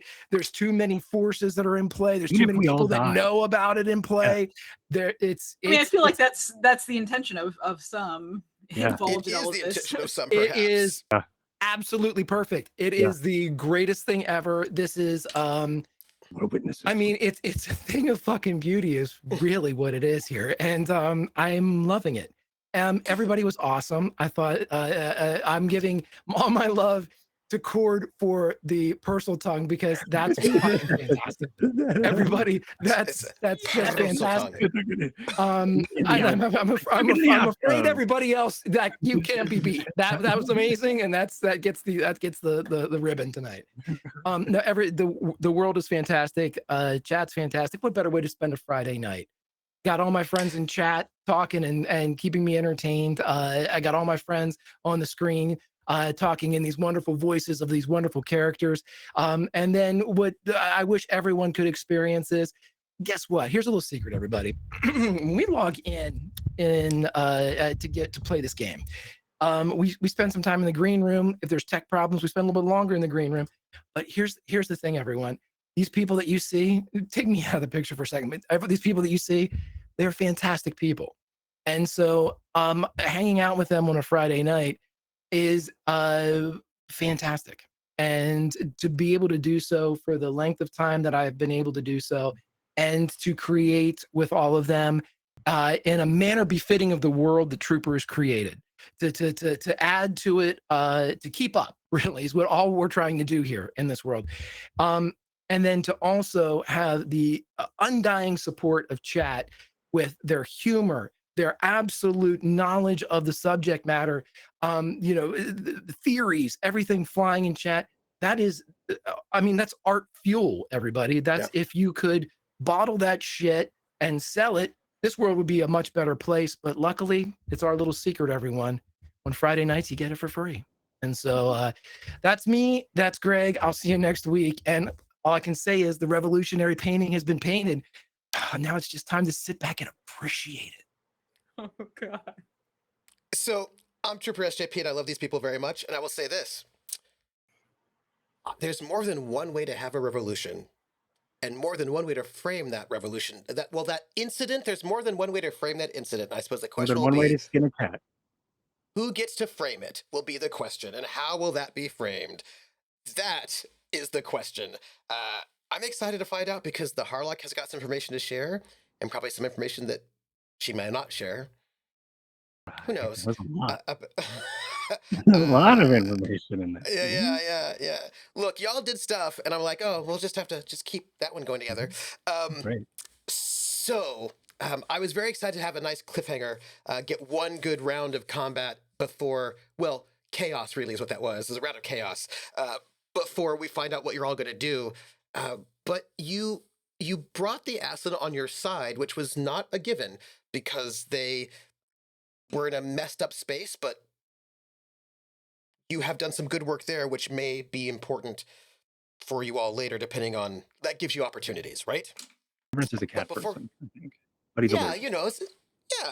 I'm just gonna say, right, that look, that could have gone really, really poorly, because they were not in a good spot. But you've done some good work, and I don't know how that's gonna play out. But it still could go poorly. Yeah, hey. Yes. Hey, John, Yes. Well, just that part hasn't gone poorly. Count your You know, chickens you've yet. gotten past that part. Yeah, I am going to read donations right now before I say anything else, like yeah. stuff. So I want to thank the folks who've given donations for today. Also, yeah, I'm just gonna ask a question later, because I'm really excited about messing with you all before we end, because that's what I like to do. I want to just say, oh, by the way, while I'm bringing up donations, if you would all in chat put out your ideas for the title for this episode, that would be lovely. That would be lovely. So, we got 500 bits from Hawkeye, who's amazing, by the way, who says, the greatest gang of antagonists ever assembled. Can't The wait Jaeger for another shot. great show. They are. Look, I'm going to defend them. Are they somewhat a little sketchy sometimes? Maybe. But they care about each other very much. They're very loyal to each other. They are very thoughtful. Sometimes they use those thoughts for murder, but maybe not actively, sometimes passively. Sometimes they're just like, we're going to Passive set up murder. some murder, Just, yeah. So, love them. 100 bits from Rissa, who's one of our mods, and lovely. Happy Foxhole Friday. Thank you. We got a wonderful tip from Void Smoker for $50, which says, psychic message sent separately. And then, I know, right? Void Smoker, by the way, who did this amazing art, which you're going to be seeing again in a different context, but I can't tell you what that is, because that's a surprise. Then I can't tell you, it's a surprise. What? What a It's a tease. surprise, but you'll love it. And then we got a Surprise $25 context. tip from, so good, from Drafter. Thank you, Drafter, but no message. But the message is going to be probably something like, oh, here's $25. Just give this to Jaeger, because I'm sure he can use it wherever he's going. Wait, Trooper, I have the message from Draft here. Can I give it? Please. hi, I'm Drathier, and I'll never mention it, but I'm an amazing person and an incredible artist, and you should really check out all of my stuff. And if you want to see some great role play, make sure you go over to Unmade Gaming for Atari Twilight Age of Always, and I play one of the cool characters. That sounds When is the next episode of Atari Twilight? 3 weeks from tomorrow, I think. Mm-hmm. And who's the GM? It's me. Make sure you plug that when we get there, because I want everyone to watch it. I will. When we get closer, I definitely will. And then we got 100 bits from William TW, who's one of our sponsors. It says, thanks, all. Amazing episode again. I got mini Kolos vibes tonight with the Harlock's contact, right? I'm very excited. That was this. And I believe we had some, okay, I have to say, it was in there, and I'm going to just take this as the title, and I'm going to blame, I think you know who you are. It's going to be Cord with the Jaeger shot, because who doesn't want a shot of Jaeger? Like, I mean, actually, just might be a shot of Jaeger, because I feel like shot of Jaeger good. is good. Yeah, a shot of Jaeger. Yep. Mm-hmm. Got to do it. So thank you for all that who have donated. I want to thank especially Will and TW, who's our note taker, our bookkeeper, and one of our sponsors as well. I want to thank also this crew, and I want to give them love for these reasons. One, okay, I am technically the GM of this game, you know, but I'm mostly like an excited, I don't have my popcorn with me, like an excited audience member being like, oh, what are they going to do? This is so exciting. And I am very excited. These are my questions. Like, so we've learned a little bit more about the Harlock's mission and what the Harlock is up to. That had a little bit to do with the Baron Marrymore, and how convenient it was that she just happened to become friends with the Severance. Just happened to. Weird. And I'm excited to find out how that's going to work out. By circumstance. Life is just such a strange and unpredictable place. What? Is it? I'm excited to find out, because we have some genetic testing going on in the background right now, and we have some new genetic material to test, and we have two people who are related to each other, and I'm just curious to see if that's going to be dealt with, and if so, what happens there. That'd be interesting. And I'm really interested to see how Val, who has a little bit of revolutionary about them, how Val's gonna with the help of his friends mitigate competing plots. We'll see. But then my question, which I know the answer to, by the way, is I wonder where those other 9 people are going and what they're going to do. You know what those other soldiers are up to? I wonder what they're up to. I'm sure it's fine. Cool. Yeah. And I bet you know. I bet you know the answer. I know what they're planning on doing. I don't know if they're gonna do it. I just know what they're planning. And what they're planning. Oh, they're planning charity. Okay. I believe you. You know? Yeah. And maybe me too. Yeah. Maybe a square dance, you know? Just like they're gonna go and like pick up trash around the neighborhood is what they're doing. They're just like they're gonna help out. So nice of them. These highly so they're gonna secretive themselves special into the dumpster? That's yes. Let's go to Phoebus, and we will then try to see if we can bag a lion and maybe do a little do-si-do with the just a square little dance that's now there. Safari and a square dance. And so it's me. So you can find me tomorrow, right? At noon, I'm playing The Outer Worlds. But Sunday at 8 p.m. Eastern, over at Praxagor the Smophoria's channel, you can find me playing the series finale of Witcher Roads Home. And then we'll be coming back around. I am pretty sure we get the full cast for Drinax, for the Gamblers, for the next couple of weeks, which means, look, cast, don't listen. All right, audience, heads up, right? Our crew is going to go and do all this, like, they've got this whole thing about this, like, there's a political vision, right, about uniting these planets and maybe sort of gaining allies, and you've got these big things, and I don't know because they've not told me, but I suspect that our crew is going to make big moves in the next couple of episodes, but I don't know what they are yet. And I'm really excited to find out to see what they're going to do because, like, the possibilities that they have got, I'm just telling you, they're on the edge of doing like outrageous things, and I don't know if they're going to do it or what they're going to do. And I'm just so excited to find out. Oh, also betrayal. Anyway, you can listen again. That's us. What was That's that? I us. totally didn't know what you said. I'm just saying that I love these players so much. I love their characters so much. I love how they interact with each other, and I love the aftermath of these things. And I cannot wait to find out how they all deal with the aftermath of all of this, whatever it ends up being. And that's it. I feel like that's the entire outro. We're gonna go. I want you to go and like care about each other, give love to each other. If you want, you can support us on Patreon, which is at Academic Foxhole. You can join our Discord. You can go to our merch store, which is really cool. And you can get like a great T-shirt. You can do all the cool stuff. And yeah, this was lovely, and it was a great shot of Jaeger.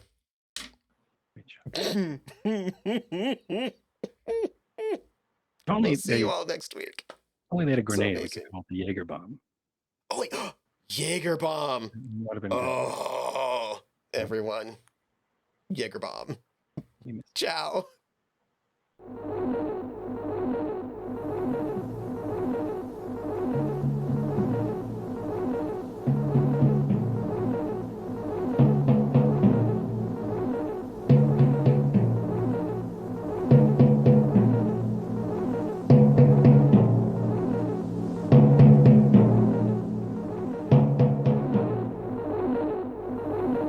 This is London, the French speaking to the French. Before we begin, please listen to some personal messages.